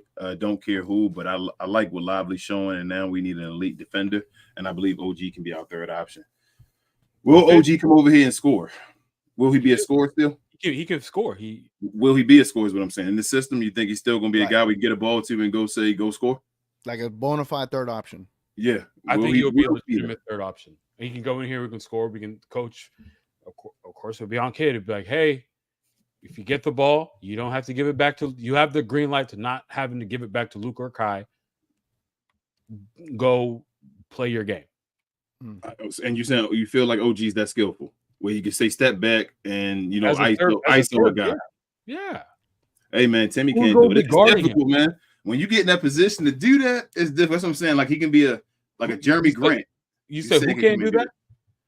Tim Hardaway Jr. can't. You said Tim Hardaway can do that? He can't do that. I'm saying. OG is better than Tim. I know. I'm agreeing with you. What I'm saying is to be that guy. Being a defender and doing that, when you tell a guy go get me, you have to get me buckets. Like meaning that every day I'm expecting you to get me 18 a game. I'm like, is OG ready for that? I'm not disagreeing with you saying he's not. I just don't know. Is what I'm saying. I don't know if OG's ready for that. Like when TGK said Jeremy Grant, I know Jeremy Grant's ready for that. I know his offensive game is there. He can go get me buckets as a third guy. Like go get me buckets. That's fine. I just don't know if OG's there yet. He might be. I just don't. I know people have been hyping him for the longest. I've seen his game. He's one of the Toronto guys. I just don't. Is he the bona fide third guy there? Like, is he like? Or is that why they're trying to trade him? I just think with OG, he's so unaffordable that I can't even like pause. I'm gonna pause it ahead of time. I can't fantasize him being on my team. I can't like think that he's gonna be a Maverick because he is so unaffordable. You're gonna have to send 4 first-round picks to go get him. Is OG better than Jeremy? No. No. Jeremy's gettable. Okay, but you saying get him? That's because of circumstance, right? Yeah. Give me Jeremy Grant. Give me. But how's the circumstance from Trailblazers much different than Toronto? Toronto got worse. Toronto was the team that missed the play-in and got worse. Because Masai had the chance to get Dame Lillard and all that stuff. He keep wanting to hold on to guys for all these draft picks. So because Masai got to start getting some criticism because he's hella stubborn. So the running difference amok is over there. Yeah, the difference is who we're dealing with. Yep. Right, and When in we're trying Portland, to- they when we're rather trying to be make it. younger. Jeremy Grant's about to be in his 30s with a big contract. I could see him replacing the production of a combined Kleba and THJ right there. You get those two players in Jeremy Grant with better efficiency, better dependability, and better how would I say Well, I tell you what, it would have been really nice to have a Christian Wood on this team. Whoop. man, We if you don't checked we don't say that name anymore either. Yeah, did you see Lakers Twitter? And they don't like him. They Oh, they love like him. You said they hate him. Yeah, they were killing him. They're like, within the first minute that he got on there, like, man, who this dude can't play defense, but he's demanding the ball. Well, people need to realize. People What need do to they realize think he that is? is like 80% of the NBA. Who do you think Yeah. he is? Like 80% of the NBA cannot play defense, but can Goodness. want the ball on offense. As You don't and throw him to the side. You build around him, especially Yeah, if you can man. do that at and 60%. people thought we were rough on him, but man, he he in about a to bigger say- market now. LA is gonna be really Yeah. They gotta win. Yeah. They're gonna have Yeah. to start. They're gonna have to win. It is what it is Yeah. in LA. If they're not for sure. winning, he's gonna be a scapegoat. Gina Kim said, "I like how DJJ looked and Dexter, man, was trying to catch bodies. Grant looked amazing defensively, and Lucas' defense was great. He put in good effort. Yeah, Lucas been good. on It's defense. not even the fact Dennis was also trying to like dunk on people. Do you see him trying to get back on defense and trying to block shots on fast breaks? Yep. So How I'm doing many? everything. When was the last time you seen that on the Mavericks? Dark Lively. It is Dark Lively, but nobody else. I mean, we're talking about that. I'm talking Oh, about no, decades since we've seen that. We're not talking about the other guy. I mean, shit. Excuse me. This- But- you get that one for that guy. I mean, but he plays with an intensity and a level of athleticism that we have not seen. All our athletic guys have been still Disney Channel characters, just family friendly. Hey, I might have a 40-inch vertical, but you can I'll build let your me house. watch your kids or something like that. You know what I mean? Like your kids can feel safe around me. Like I don't understand what Mark is trying to do, but that's why I like Dexter Dennis, because I feel like he has some edge to him. Like, I don't give a F what you think. If you think you're gonna get this layup, F that. Like, no, I'm coming for you guys. Pause, but I'm gonna make this work. Sporting Game said my sixth man is Jaden Hardy, and was trade THJ and Green now if you're trusting Omax over Green to become starting lineup. But if you give Josh starting over Omax, then wait Capella until deadline. Capella. Oh, we got a star in the house. Kirk Henderson. Saying like the screen. Appreciate you, Kirk. Kurt in the building. You guys are Check out his pod, y'all. If y'all don't know already, him and Josh. you guys are growing. We're trying, man. Mhm. Ray says almost cried again when DP tried to tap an open free rebound on the backcourt. Lucky he didn't hit it and hit his face. Even the luck trying to tell him that it's not the right to cry. I thought I wouldn't have saw that, man. I was like, I hope everybody saw that. And I'm glad that you brought it up. Yeah. I'm like, bro, what are you doing? I saw where he was just boxing out Rudy Gobert, and that's it. He wasn't going for a rebound. So he's at that point where he can't not only just box someone out and get a rebound, he's going to box someone out, and somebody else got to come get that rebound. Somebody else got to get a rebound. That's an issue. That's an issue for your center.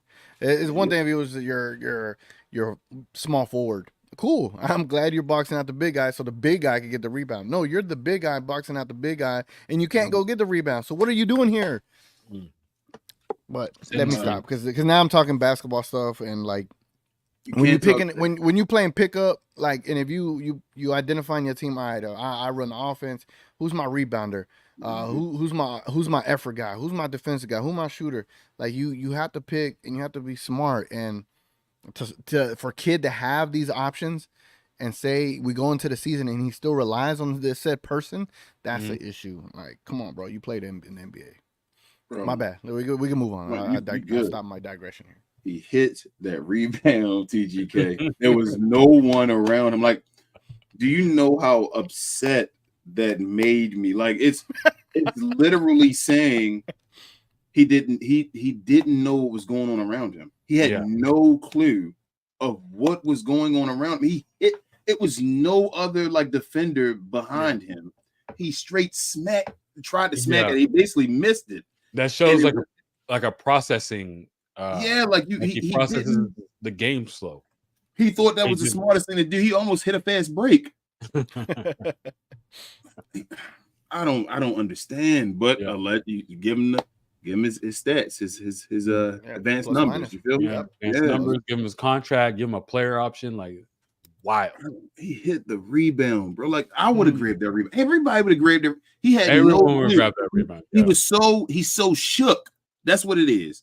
He's so shook in those moments. It's like, you know, when the guy's on the court and you start telling him you scared and all that, you can tell like you shook. He hits the rebound because that's what the kids say now. He's with us. Yeah, like he shook. Like, bro, I can't even do that. He just hitting the ball. He's gone. They playing mind games with him in his head, and he just has no clue what's going on. That's how I feel. I can't do that. Yeah. Sporting Game says the game plan I hated is Mavs shooting too many threes and missed them in a rhythm. Besides, Wolves tried to drive and get easy points. Why the Mavs not confident on getting easy buckets, but trying to shoot threes more? We asked the same question, Sporting Game. We've been doing that for 3, 4, I don't know how many years. You gotta chalk it up to preseason vanilla play calls. You'll keep saying preseason, hopefully. Yeah, vanilla play calls. We can only hope that doesn't bleed into. But I mean, that's what the game plan has been, though. It's wishful thinking. We didn't make enough threes. It was like sometimes threes just don't fall. Can you do something else? What can you do when the threes ain't falling? Pass the ball to Luka. Shit. Peter Kim says Tim was Tim today. Some nice threes, but nothing really felt different. Hey, he's Tim. Yeah, Timmy going streaky. He's gonna come through. You will have a game where he makes 6, 7, 8 threes, but that's not something you can count on. Yeah. And but that being said, he's still useful, so we can trade him. Sporting Game says conclusion I get from second game, Mavs tried to show they are trying to make a habit that shooting threes is our power, but we just can't execute it well. We are not enjoying the game. I mean, I ain't gonna say I'm not enjoying it yet, Smoke, but if this type of game plan happens in the season, I can see myself not enjoying the season. Yeah, but I'm hoping, like I said, it's just you got to get more creative. Putting up that many threes, 46 of them. You got to get way more creative. We shoot too many to not be the best 3-point shooting team in the league every year. Yeah. You feel me? We should be with the amount of threes we shoot. 30% ain't gonna cut it in the NBA. The best 3-point shooting team. Like every year we should every game. When Kai comes back though, that will change. We'll be a little bit more balanced when Kai comes back. Hopefully. Gina Kibb says we have to stop this live or die by the 3 offense. I get it if they're open, but at least make those, yeah. Bro, Jaden Hardy shot 10 threes. I'm glad Gina Kim said this because I wonder if some of Bob Voulgaris's ideologies are still around this team. Because if you listen specifically to his interview, which I don't know if you have yet, a lot of the things that the Mavericks did while he was here, they kind of instilled that into Luka. And that's kind of the game plan that we see. Because in his interview that he did, he spoke about not passing the ball too much, because if you pass the ball a lot, you open up the chances for it to be a turnover, and then it becomes an inefficient play. So he was talking about how utilizing Luka or like a player that maximizes the efficiency of scoring, keeping the ball in one player's hand, and then making action and then kicking out or whatever the case may be. He literally said that. Like, his analytics said it. So I'm like, well, that's why they ran this heliocentric offense with Luka. Additionally, right? He said that the 3 was the more potent shot. So then you think of KP, why he was put in the corner and not shooting on the block, which he sucked at it anyway when he was with us. But you listen to that Bob Voulgaris interview, you see a lot of the things that he was kind of laying out. It relates to the Mavericks and how they currently still run the team. It's kind of off of some of his ideologies, even though he's still not here. I want to know if Bob Voulgaris played hoop growing up. I don't think he did. Nah, he Oh, grew up in He's a gambler. Greece. He grew up in Greece, I think, and Yeah, or overseas yeah, I knew he was a gambler, but maybe he had a basketball maybe he played it. background. nah, he was just a Um, gambler. He gambled on Canadian Probably football played and YMCA soccer. pickup. You feel I mean, me? probably, but still, I mean, do you know the psychology? Because I'm seeing that a lot, and it has passed to like fans, and fans are now thinking, "Hey, we need to shoot threes and whatever. Don't shoot twos." Or we just like you have to realize So in basketball, for me, my philosophy is I don't want to see the same amount of points on the scoreboard for more than 2 minutes. yeah. I don't care if it's you've been chucking up threes, twos. If it goes up, I need that score to go up because that does more than just the amount of points that goes up. If it's a tight game, 2 points can seem very large in a tight game. And when you have a guy like, let's go back in the days when we were winning 50 points or 50 games a year, when you had guys like Dirk, Mhm. where he was damn near automatic, we were getting him the block. I understand there's not going to be another Dirk. Right. I understand. But we should not shy away from the 2-point pull-up jump shot or anything within that 15, 16, 17 foot area because we're like, oh, that shot is not valuable.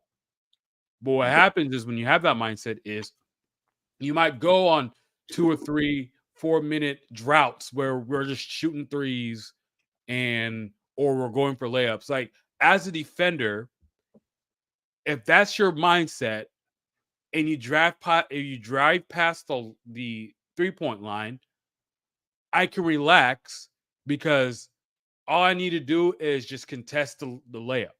Mm-hmm. But if you're something that like, that's why I would love when people watch that thing from Thinking Basketball. Mm-hmm. It showed you why Dirk was as dangerous as he was. He wasn't that athletic. He wasn't that explosive when he got up there in age. He was athletic when he was younger. It was because of the threat of his shot opened up every other avenue of his game when he was at his peak. In 2011, it was the game 2 of the finals. That layup opened up because of the threat of him pulling up from the shot. Pulling up from that shot, yep. And it's analytics have messed up the game in a way. So messed up the game. Because they play with the numbers. Numbers can get misconstrued a whole bunch of different ways. Out of context. Like they say that the mid-range shot is not a good shot. That's a lie. The mid-range shot is just the most difficult shot to make in the NBA. So the thing is, what you do if it's the most difficult shot, you get guys that can make the most difficult shot in the NBA, which means when tough stuff gets hard and gets tough, you have guys that can make the most difficult shot in the NBA. Obviously, you don't want role players and all to be shooting mid ranges and all. That's not their game. But if you can get guys, you can get a bunch of guys that aren't role players that can shoot the mid range shots. You'll have a great team. Like usually, if you get the mid range, you're probably going to be close to a superstar on offense. Like I don't understand why more guys don't try to do it because I guess they try to be a part of a team, just want to make it, or maybe that is. But I feel like the coaches or the GMs and all construct teams the wrong way. Because a lot of these teams are run with analytical people. Yep, I would get a bunch of. Why not get a bunch of DeMar DeRozans? Yeah. If I had a team of 5 DeMar DeRozans, I'd be fine. You can make some noise. I'd make a bunch of noise with that. I don't have to shoot threes. If I got guys that can guarantee me get me a bucket, if I'm playing against the Mavs and I'm making every bucket down the court over and 2 plus 2 plus 2 plus 2, while the Mavs are shooting 0 because they keep shooting long threes. Yeah, I'm gonna win that game, especially if I'm playing defense. You feel me? Like you can create a team. They've lost. Like I hate that. I hate that about the current NBA that the mid range shot is gone. Like I really, it's just three, especially during the playoff time. Even Jaden Hardy playing today, like so many times, and I'm not saying not to do that. It's just part of his game, and he makes shots. But that step back 3 after that fake drive, and then step on all the way back and shooting a 3, and I'm like, bro, just go to the rim and stop with a midi or something like that. Isn't that crazy that nowadays a step back 3 is being shot more than a pull up jumper? Than a pull up jumper as far as a stop and pop. Remember Jason Terry? Jason Terry was a mean stop and pop. He was. We used to be get on him for doing that on a fast break. He'll stop and pop on a fast break. He'll just stop and pop on a fast break and damn near automatic. Yep. Like, I don't get it, man. I think they just changed the game up, and I think you can still win the other way. Somebody just you got to get away from that. Just you got to combine the eye test with the numbers, man. Yeah. The best way to play is some combination of all three. Yep. You should be able to score every way, be able to defend every way. You just want to be versatile. That's the best way to make your team. Make it versatile. The defense cannot be comfortable. Yep. The reason James Harden and them couldn't work, like, I know they got close to winning, but they were too one-dimensional. If James Harden and them had a guy that could make middies, they'd have won that series against Golden State. Yeah. Why? Because they wouldn't have had to keep shooting a bunch of three-pointers all the time. They had a guy that can just go and shoot middies and make them. Other than Chris Paul. And Chris Paul was hurt. Yeah. So you couldn't get Chris Paul to do it. So it's like, if I had one more guy that can just go make middies for me, he could have went all day and just made middies for me. Because they didn't beat him by a bunch. Like, they were close, and they went 0 of 26 or something like that from the three. So we saw that firsthand going against the Clippers in the playoffs when Kawhi had to go God mode. But how did he go God mode? It was basically jumping. It wasn't threes. It wasn't threes. Not everyone's Steph Curry. Not everyone's Klay Thompson. Not everyone's Damian Lillard. You gotta mix it up. Mix up your attack.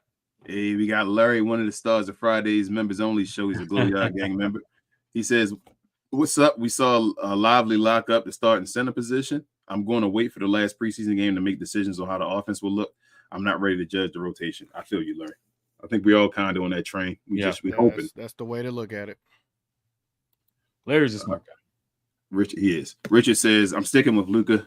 He needs to play forward some and two a lot. Been telling y'all about Miller. We have no answer for Nas. It sucks because we can handle Rudy and Cat. Hardy is 6-man, not 3 option. Yep, that's how Hardy is a 6-man. He is what we wanted Tim Hardaway Jr. to be. I don't even want him to be that third guy. I just want him to be buckets off the bench. Lou Will, that type of dude. I think Hardy can be a 3-level scorer. He doesn't have to be a playmaker. He can be a 3-level scorer. Yeah, that's what Hardy can do.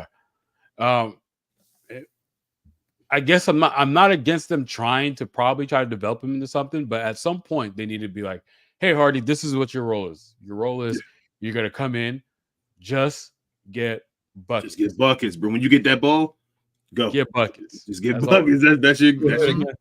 That's what it should be at some point. He's gonna be that guy. I think that's what we want Tim Hardaway Jr. to be, right? When you get the ball, Timmy make buckets. He's just too inconsistent. Let that whole fly. Just go. Let it go. Let it go. Sporting game.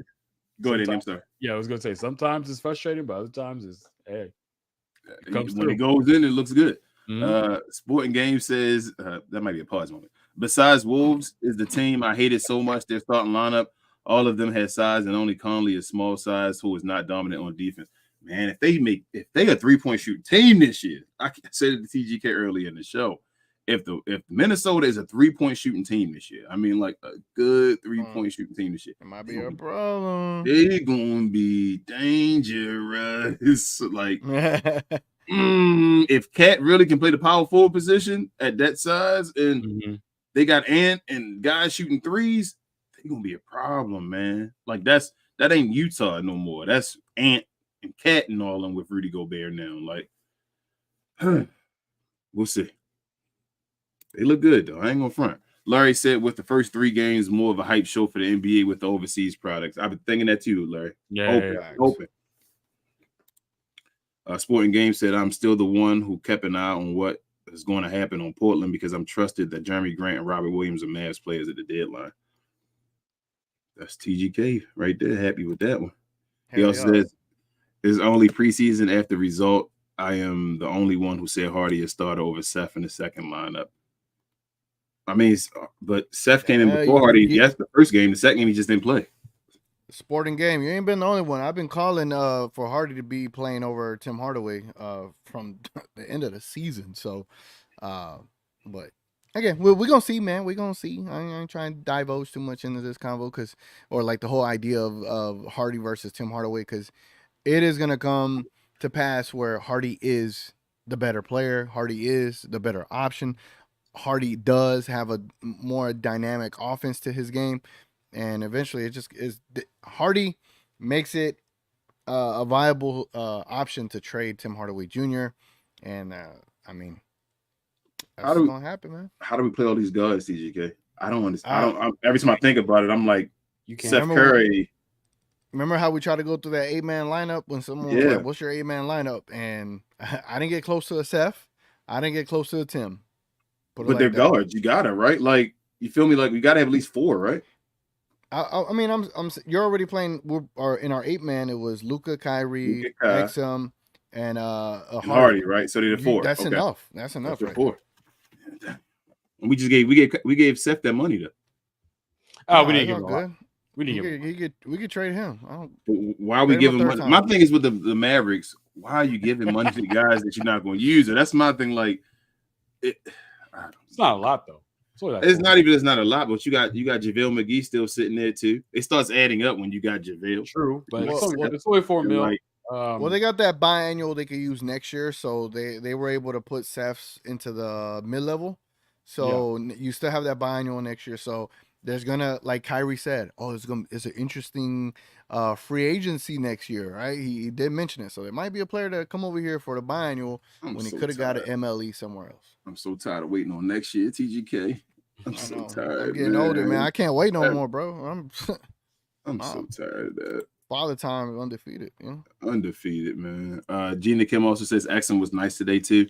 Any thoughts on Greg? I like him, but I feel like I wanted to see more. Yeah, I'm off the Greg train. I wasn't really on it, but I mean, it's good to see him play. He's fine and all, but I don't. Dexter pops more, and I was impressed with Dexter. Oh, I'm tripping. I was like, who's Greg? I'm like, who's Greg on our team? Exactly. Yeah, I'm conducting that Dexter Dennis train. Yeah. Toot.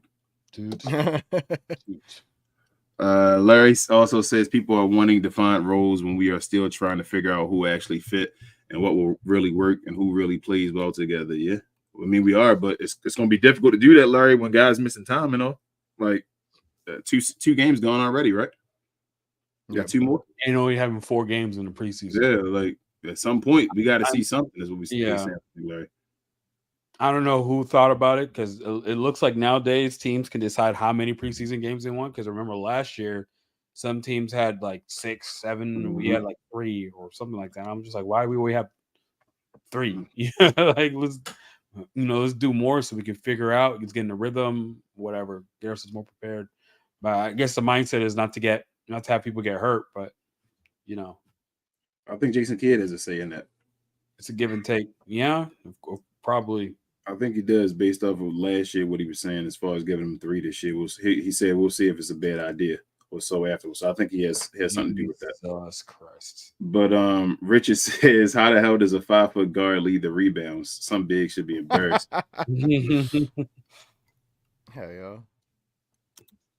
yeah. Frank also says is Omax going to the G League. To be honest, I'm not mad about it because he shows he has it in him, and I think G League reps will help him.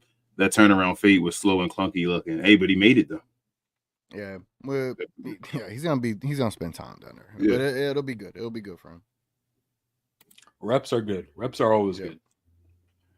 Coy says, "Well, what's the baseline then?" What you mean, Coy? Let me know. It's probably like probably from way. Yeah. Rich. Oh, the baseline is he talking about for Josh Green? Josh Green, yeah. I get at least 10 mil, right? You're gonna at least get 10. Nah, he got to at least hopefully get 12. No, I'm just saying at least 10 though, TGK. So anything above 10, I'm saying he got at least get 10. Okay. So his floor is above 10. Got it. Yeah, he got to be he's going to be above 10. I think no matter what, because he's young and going through this, he's going to be above 10. Hopefully, it's around the same contract that Grant Williams. Hopefully, I'm saying 15. For some reason, I feel a 15. That'll be more than what Grant. Yeah, I feel he's going to get a 15. Yeah, I just think with the salary cap going up, and then every year the contract from the previous year gets cheaper, so they'll probably add that 2 to 3 extra mil just to accommodate the inflation. You know what I'm saying? Yeah. And Chico said Keldon Johnson for UTGK. You talking about for yeah, that was him. Highway robbery. And Richard says Josh will get between 16 to 20. He might, man. That's what I'm saying. What has he done against 20? He's so because he's restricted, and depends on how the free agency go. True. It depends on how he plays this year. If he's going to be a starter, if he's going to be a starter this year, like and actually start most of the year, if he could get you 15 points a game, then I don't think I get 15. If he get to 15, he got to be over 20. Yeah, if he could get you 15, I'm shutting the hell up and like go ahead. Yeah, I mean, no, if he can get you 15 points a game, well that would net you $20 or $20. That's what I want. I want. All he got to score is 6 more points than he scored last year. I'm talking about if they extend him before the season starts. What has he done to earn 20 million? No. Do you think the Mavericks would give him 20 mil? No. Even if he gave you 15 points a game? Yes, I would. No, I think you don't. I don't know if they will either. Andy, I'm thinking the same thing. Like I think they're kind of banking on him not to be that good, if that makes sense. Like it's like an in between like layer. It's like we want you to be serviceable, but don't get too good, if that makes sense. Like because we want to be able to pay you around what Grant Williams is giving you or whatever like that. He's a starter now though. You have to get rid of Tim to make up some cap space for him. GT says the one thing that I got from this game is that our depth is quite deep. T-Wolves got stale once their 3 starters are out. Yes, they did. It was a Maverick game after the first 2 quarters, it felt like. Yeah. Gina Kim said that Gobert dunk on Lively was probably his welcome to NBA moment, but he stayed on him. And with the guards on the perimeter where he recovered well, imagine him with more muscle. He'll be fine. Yeah, Lively. Yeah. Fine. Yeah, definitely. Gobert put some muscle on him, but it's all good. He needed that. Avant is a Glow Yard gang member as well. He says Jeremy Grant just signed a $160 million 5-year contract. No way Mavs can get him. Yes, they can. Don't say no way. It's possible. Kleba and Tim Hardaway Jr.'s contract matchup specifically just for this year. Yeah, for next year, not so much. He 30, ain't he? Ain't he 30 now? I thought he's 30. Richard Case just said what everything needed to be said. Denny, bro. Denny saw. I was going to say Denny. Yeah, he just can't shoot, but Denny can create.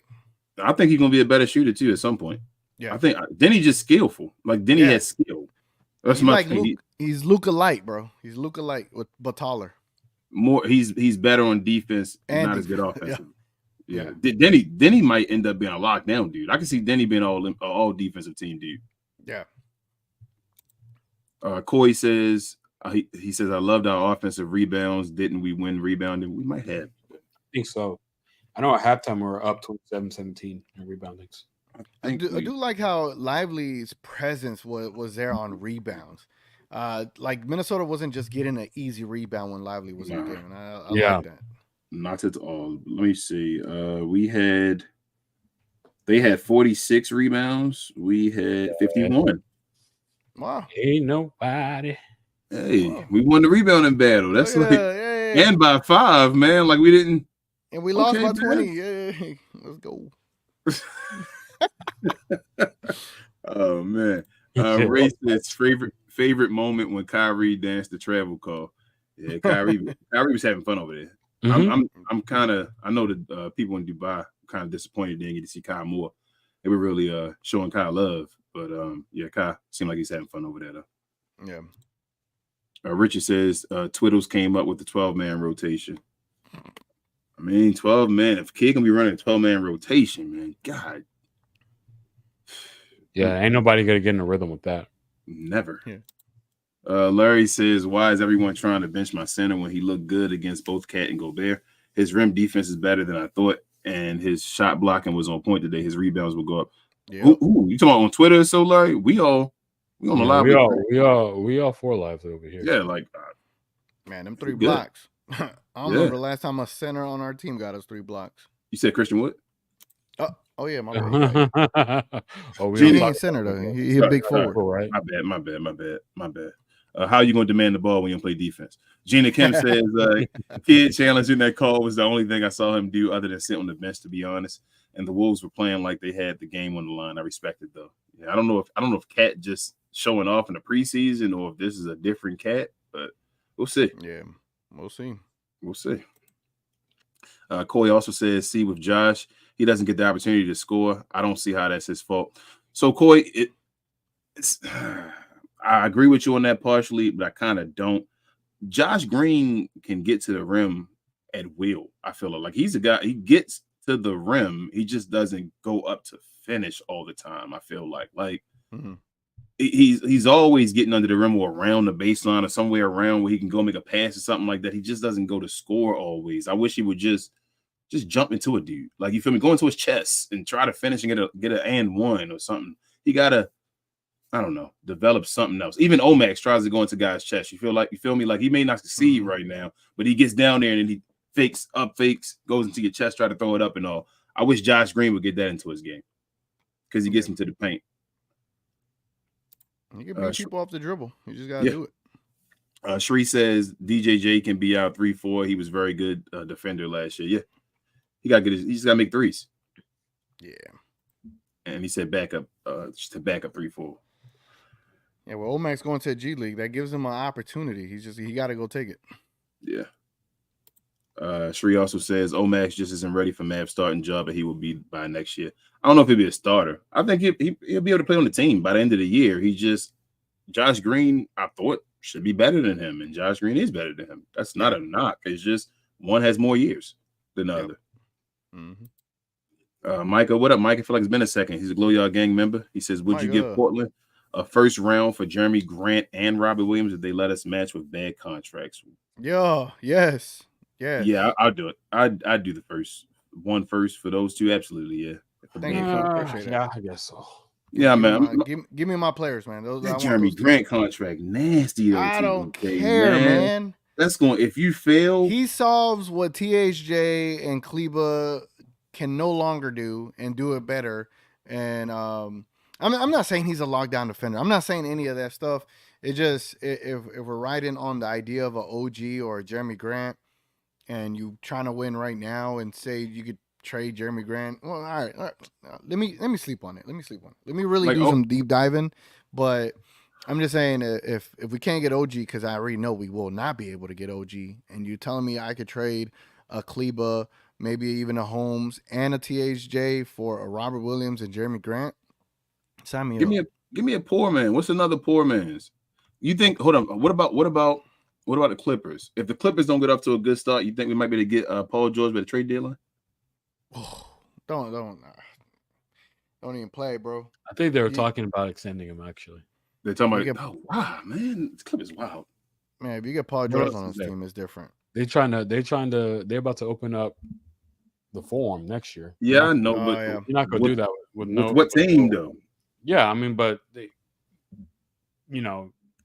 financially speaking, you're not going to open up not with no players there. I know. Yeah, but you better hurry up and fix that team up. I think Paul George is older than Jeremy Grant as well. So he is, but I think he has less years. I think, but he has less years. I think he has less years. I think he makes more, but it's with less years, and it's like more skilled player. Yeah, more skilled player in the situation with he's an older guy. I get him for less years. I can deal with it. That Jeremy Grant contract is 5 years. Like, geez, that's like we stuck. We stuck. Like it's like take a flyer on Jonathan Isaac. Let's do that. No. Jesus. We ain't going there.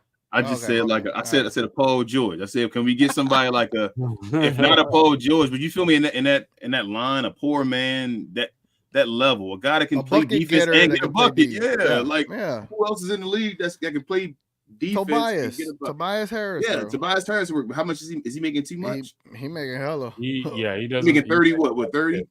Yeah, 36. I think quite a bit. How many years? I think this was last year. Yeah, get him. Go get him. I give him. I do that trade. Not for the first. I give him a second and the 2 contracts for Tobias Harris. I got you. Let me see what he's doing. Ain't nobody. I feel like that'll work. I do that trade right now. Yeah, this is last year on a $39 million deal. I do that trade right now. Right now. I open up a lot of room though. Yep, right now. And we'd be a better team this year. You would throw in a first? No. I don't think you're Yes. getting him. I might throw in both the seconds. I think Daryl Morey is of that. Who's the GM for Toronto again? What's that I'll guy's consider name? throwing in Green to get Sorry. that deal done. Whew. You say you consider throwing in Green for the 1 year Tobias? No. If you re-sign him and then you get him for like 18 mil a year, you're basically paying for what Green would get when his deal is due. You resign Tobias for like a 3-year, 18 mil per year kind of deal after that. No. You're off and you're sitting good to go. How long do you think we would have Tobias though, as far as being productive at that role? Let me see, how old is he? Let me see. He is 31, bro. So you probably get two more years out of him. I'm gonna push back on that. Tobias, Josh Green is your point. He is your 3, and he's your point of attack defender. He's going to be defending your But steps. Omax, He's going to be by the defending. second year. Let's Omax wait. Let's wait for till Omax becomes something before we get rid of Josh. We got wiggle room. We got wiggle room. Well, I want to win now. With the point of attack defender, we actually do not have wiggle room. We don't have one guard that can play defense. We got Exum. That's it. That's gonna be the only guard we got that can play defense if we get Tobias. Have y'all not seen Luka lock up Trae Young last year? I guess I saw. I'm not trying to put any more on Luka than and giving up. Kyrie could D up. Come on now, y'all tripping. Oh, man. I mean, he can give effort. Gina Kim said Kyrie's actually not as bad of a defender as he's most not. people think. He's not a bad defender at all. He's just undersized. His size, yeah, it just hinders him. If Kyrie was 6'6", he'd be in the conversation one of the best players ever. Real tough. I'm like Larry, man. I'm the irrational fan here. All right. Gina Kim says, let me try to run through these because there's a bunch of them. Thank y'all. Gina Kim said, I can see Hardy developing into an amazing point guard, but for now he needs time. I'm fine with him being with Luka, Kai, Green, or even Exum. Either way, he's one of our reliable scorers that I trust. Amen to that. Jet says, yo, TGK, we need you here full time, man. Also, I'm not worried about getting a big for THJ because I'm satisfied with lives and homes. I want a true starting 4 like Jeremy Tobias. A 3rd star might also be nice. Hey, Jet on the train right now today. TGK. Bring me here full time then. Yeah. Full time 3rd host. I'm with it. Blood says, I better talk to Rel. Your Rel gonna put us all in detention. Never stop playing. Blood says we need more of the Josh and Hardy combo. Amen, Blood. Amen on that one. One blood. Amen. I'm sorry, you're a 50 Cent fan. I'm sorry. I don't want to do that. Gina Kim said it sucks that Omax is struggling because I was so hyped on him. But I trust that he can be ready by mid-season or next year. Yeah, just send him to G League. And that's not even like a knock on him. I'm not saying I'm done with him. I really like to see him in the G League. I think he'll excel. Blood also says Dante looked good. He's going to be the spark off the bench. Yeah, I like Dante. He just got to hopefully he can finish some more at the rim. Hey, looks like another Josh Green out there, you know? Yeah. Just more of a ball handler. Yeah. Larry says I would like to have Markieff Morris as my backup for. Now we need to talk with the backup. Who is the backup for? What is the like? Maxey. What's the? Maxey. Who is it? Maxey. Maxey. Yeah. It's Grant Maxey. It's going. Jeez. Morris over Maxey. Maxey gonna last? I have no idea. Man, that's this lineup. This roster is so weird, man. It's weird. This is what Jason Kidd wanted. This is weird. Gina Kim said, honestly, I feel like we have so many great options. It's just up to Kidd for them to figure out their roles and know what to do. Right. Oh. You're right. Can do it though. Larry says having Jelly would be having 4 of the same type, THJ, Hardy, Seth, Jelly. I would like to have him, but maybe after we figure out what we're going to do with THJ and Seth. Hey, Larry, it don't matter who we pick up. We're going to have somebody like this, somebody else. Like that's for some reason we just got players are the same players. Like all of our guards are the same guards. All of our forwards are the same forwards, or I should say big men or wings or whatever, how you want to call it. And just we have Luka and Kyrie. That's how it feels. Like everybody else is like, if you're a guard, you're the same guard. We got the same mold. If you're a forward, you're the same mold. If you think about it, that's how everyone. Well, that's how a lot of people on Mavs Twitter really think about how to build the team around. You know, Luka especially. And now we have questions. Like I said, shoot a three. I don't want DeMar DeRozan because he can't shoot threes. Yep. Man, So I want Derrick Jones Jr. though. You feel me? Because Derrick Jones Jr. shot better last year. So let me say this: DeMar DeRozan is a better 3-point shooter than Derrick Jones Jr. If anybody doesn't know, like I'd take DeMar DeRozan shooting threes. I would think go get DeMar DeRozan, even though he lacks a little defensively. No, so now that we have Kai, I step back on the go get DeMar DeRozan because we already have Kai. But I remember when he was a free agent coming out of the Spurs, and people were saying there's some people that have podcasts and a large following on Mavs Twitter, and some people were saying that DeMar DeRozan was a loser. He was not a winning player, and I guess didn't know what was coming. And then DeMar DeRozan went to have one of the best statistical years he's had in his career, and would have been nice to have that alongside of Luka, where he was, hitting these biddies and didn't Toronto win like 60 with him? Huh? Didn't Toronto win like 61 year with him? With DeMar DeRozan on the team, number one seed. I thought so. Like, it just so happened to run into a guy named LeBron James. A guy named LeBron James that said it in public. Like, that's the problem with DeMar DeRozan. I wouldn't have said that in public. Like, I had LeBron, we'd win too. Like, bro, playing against LeBron. But Gina Kim says, I think at this point we should stop the power hate. It's done, Gina Kim. We can't beat him no matter how bad he is. Yeah, he's that unbeatable boss. Every time he comes in, they do well, and the power houses are like, see, I told you, we can't escape. Yeah, he's that boss you can't beat, man.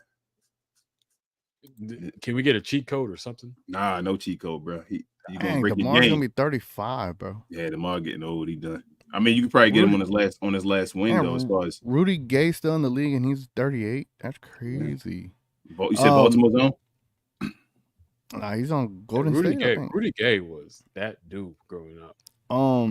There is a player though that I'm looking at, like the unrestricted free agents for 2024 that could probably be dealt this year. I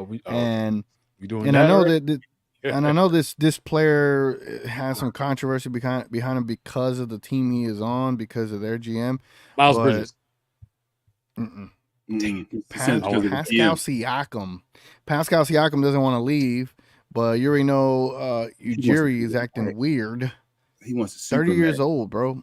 He wants a super max. That's why he's waiting. That's why he ain't signed an extension right now. He wants so Jeremy Grant younger than Pascal, but we don't want Pascal. We don't want Jeremy Grant. Okay. Jeremy younger than Pascal? Yes. How old is Pascal? Pascal 29. They both the same age. I thought you said. You said Jeremy Grant like 29 or 30. Pascal is better than Jeremy Grant though. He is better than Jeremy Grant. I thought Pascal was younger. I think he better, but he ain't getting no super max though. I mean, Jeremy not getting no super max. No, Jeremy not. He ain't getting no super max. If he was able to, Portland may have gave it to him. Most likely, Pascal is not getting no super max too. Miles Bridges is only making $8 million last year. This is last year of his contract. We'll see who signs him next year for how much. Almighty said, y'all mad Brunson left y'all. Y'all mad y'all didn't get the draft pick. Gina Kim says, there's so many things the Knicks are mad about. Gina Kim says, my mental health can't handle the power propaganda. You got to ignore it then, Gina Kim. It is what it is. It comes with the territory. L, what up? I'm not gonna lie, I'm right there with her. I saw people talking about plus and minus. I almost threw my phone. L says, too bad Rowe isn't here to dunk on that deep pile, slap back, rebound instead of catching the ball. Well, he does it all the time, yet they keep him. Imagine the stat line if he caught all those. Yeah. Shout out to Rowe, man. No, they still count those as rebounds. Shout out to Rowe. I'm a little behind now. I wanted to do it earlier, but happy anniversary to him and Terry. I wanted to wait for the show to say it to see if he actually watched the show since he's not on there. But shout out to you, Rowe. You and Terry. And we'll see you back on Tuesday, bro. What's that Tuesday we play, right? Next time? Yep. Yeah, Tuesday. Yeah. Real Madrid. Must win. Almighty said smoking that Mavs pack. You're not smoking that draft pick. Sporting Game said, are you guys good with Embiid as USA center or against about Embiid study? Do what he want to do. I have mixed feelings about Embiid on the USA team. Man, I'm worried about Because- Mexico's national team. All right, I don't care. Although, so this is where I feel. I feel like the world has pissed off the United States NBA basketball players. All days They in should've- general. And they should have came in and be like, listen, we go come in, we go whoop ass, and then Mhm. people go come in, or people are gonna give us the respect, and we go leave. But then you add in Joel, the mercenary, who's from like 8 different countries, I guess, and now they have that excuse. I love Joel, fellow African, my brother. However, for the first time, I think next year during the Olympics will be the first time I actually pay attention to basketball, simply because of what happened this year in the discourse. I mean, it seems to me that a lot of NBA players got kind of. The U.S. should so the U.S. have a bunch of pressure next year. Yeah, they have a bunch of pressure because they're supposed to come out and dominate next year. Like next year is the year. Okay, shut everybody up. So none of that. Okay, we almost losing to such and such and all that. Them Europeans were talking mad shit after. Would you bet against the USA team next year? Hell no. Hell Okay, no. then. Alrighty then. I just wanted to make sure you weren't going that far. So as you gonna bet against it with Braun and Book and they were all saying, that. someone will say wild stuff. They were saying basketball is a European game. I was like, God, you guys are talking crazy. Assembling the Avengers, man. You about to see next year gonna be wild. Talking crazy. Y'all going wild. Big fan Breeze, he says, facts. I said he shouldn't be a point guard, and his pace isn't a PG pace. That's why y'all miss Brunson so much. I can't argue with you. I don't know. I mean, well, we miss him, but now we have Kyrie, so we just got to utilize Kyrie effectively to make us not miss him that much. I do cheer for Brunson, though. I do like what too. he's doing in New York. I have no beef with New York. I'm a Brunson fan. Yeah, New York is one of my favorite teams in the East. However, I don't even know what the however is for. I want that Brunson jersey. Yeah, shoot, I'll take it. I want that New York Brunson one. Let me get that, Almighty. Can you hook me up? Gina Kim said, I'm going to need Luka to get used to a center not named Powell. I get that he's comfortable with him, but it's time to adjust and do more than throw lobs. Like Hold up. He can get comfortable with it good. I'm about to mute Almighty. I'm about to mute you, man. He's doing it on purpose. He says Powell is so underrated. He might be. Gina Kim says, I think it's going to be tough for Luka to have to break those habits of his Luka offense since he's so used to it. But I'm confident that he'll be willing to change if given the opportunity. And it sucks because when he plays for his national team, he has to still play like that. Yeah. And so it further cements the bad habits that he's picked up since starting his NBA career. I'm going to do a couple more, try to get to 220, and I'll be finished, guys. Gina Kim said, I blame the organization for not building around him sooner before he builds his habits, but also Kid for not coming up with better plays and just give it to Luka. Right about that. Shree says, past teams are just not talented for this team to get buckets formula. He now has the Hall of Fame and Kyrie to try this method. Let's see. That's why I'm waiting to see if when Kyrie and Luka play together. We haven't seen it yet this offseason, so it's still a wrinkle in his bag. Gina Kim says Luke is a good defender when he puts in the effort. Imagine if he's not the primary ball handler and he can focus on the defensive side without worrying about scoring since there's Kai. It's the elephant in the room. I guess it's not the elephant anymore. Larry says, I was telling King about using Exum in a 3-guard lineup since he can guard point of attack and run the offensive fully. Yeah, he can run in the 3, but it shouldn't be a 3-guard. Just put Luke at the 3. That's what I'm saying. That's why I agree with you, Larry. When I was saying it to any early. Yes, yeah. Gina Kim says we just need Kid to go back to being an assistant coach and bring in someone else to the head coaching job. I wouldn't be against that, by the way. I'll be the head coach. I got it. Yeah, I mean, 20 games. We'll see. Horns. Almighty said, y'all mad or no? Hey, no one died. No one died. We're not mad. I'm just Guys, watching the games. Avant says all 15 players can dress. Okay. Thank you, Avant. Joe says Omax must also learn to attack closeouts, but no sense developing that if he can't shoot threes. Yes, true, Joe. It's going to be difficult for him if he can't shoot threes. David says, how excited are you guys for the Madrid game, and what are your expectations for it? I mean, I'm hella excited. I ain't really excited for it. It's a must-win game. It is a must-win game. Luka gonna go for 50. Kyrie gonna chip in a good little 12. Just to show support to Luka in Spain. And I'm excited to see Lively gonna get 10, 15, and 5, and Omax is gonna hit 1-3. We're gonna win. Watch. I'm excited to see the pageantry around it. However, I am not super excited to watch this because, and this could be the NBA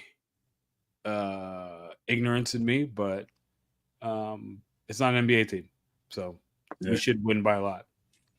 Hopefully. Over under Luka 42 points. Under. He's way under. You taking under? Yeah, he's not going under. He's not gonna play. All right. Come Tuesday. Come Tuesday. If you get 42 and a half. Come Tuesday I don't even think that's necessarily a good thing if you get 42 and a half. 42 my and a over half. segment. My over understanding is gonna be fire. All right, I'm gonna set it real high. Just watch. Who else scoring, man? Luka. 42 and a half. Gee. Gina Kim said, not gonna lie, I would hate to be Kid right now. This roster is setting him up for failure. Don't you say that, Gina Kim. Don't you give Kid an excuse. Yeah, don't give him no excuses. This is his no roster. Outs. Yeah, you can't say I need a different roster and get his roster. Saying this roster is not built for defense. Yep, he got his roster now. Yeah. Chico says, Lively as a rim protector, seriously, he honestly looked just like Rudy blocking shots out there. His floor is higher than I expected. Yes. Hell yeah.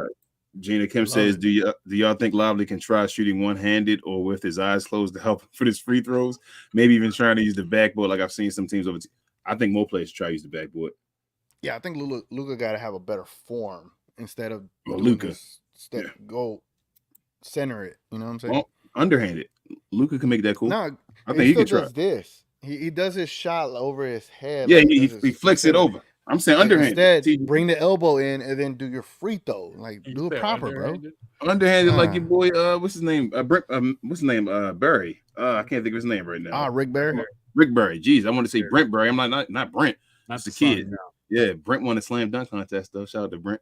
Hey, jump from the free throw line. Yeah, with the warm up one, with the Clippers warm up one.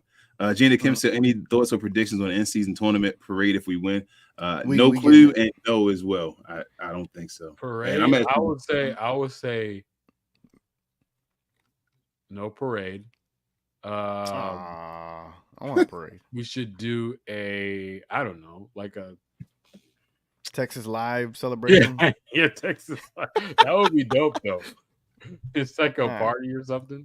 Yeah, just have I don't know how the players are going to react when whoever wins that first in-season tournament. Or the Victory Plaza celebration, where they go to the little balcony and everyone in the bottom. Yeah. We won the in-season tournament, but we have a game. We are the We are the in-season champions. Definitely get Dirk to sing that one for him. Yeah. I'm key and everything. With all that being said, y'all, that's when we're going to stop it there. Thank y'all for joining us for another one. I know Rel wasn't here. You can't see all those little quirky things and all that. I know y'all miss him. Mm-hmm. But I appreciate TGK and Andy for hopping on the show with me. You guys have anything you want to say before I end the show? Well, you already know from me, I do the pregame show, so another selfish plug. Tuesday, the official, unofficial pregame show. Yeah, I think I forget what time it's game. 12:45. That's when I'll be going live, an hour before the game at 1:45 Central PM. Oh, the game's at 1:45. Yeah, Central PM Central time. In Madrid, man. I mean, hey, I don't mind watching it during work, actually. Yeah, so I'll be live. We'll have a crazy over/under segment for Luka. Get y'all's popcorn ready, man. I'll be ready Tuesday afternoon. Okay. For me, follow me on Twitter. I try to tweet stuff. That's not very insightful. But also follow Dallas Prospects. We might do a video tomorrow with me and DDP. We're trying to figure out what our schedule is so we can have a more consistent stream and talk about Mavs.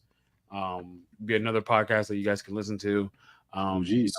Definitely, if you haven't already, please subscribe to Glow Yard. Please subscribe to TGK TV.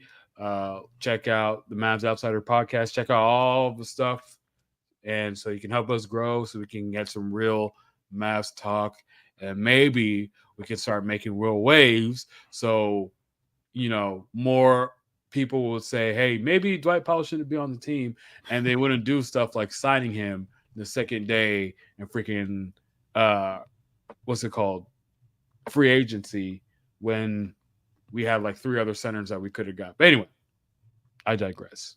Appreciate everyone for coming out. He got a super max veteran deal. That's crazy, man.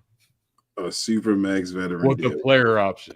and shout out to you as well, Kirk. I saw you in the comments. Appreciate you coming into the Glow Yard and chatting with the rest of the Glow Yard. Check out Pod Maverick. That's his podcast. He has a YouTube channel as well. Him and Josh, I'm sorry, as well.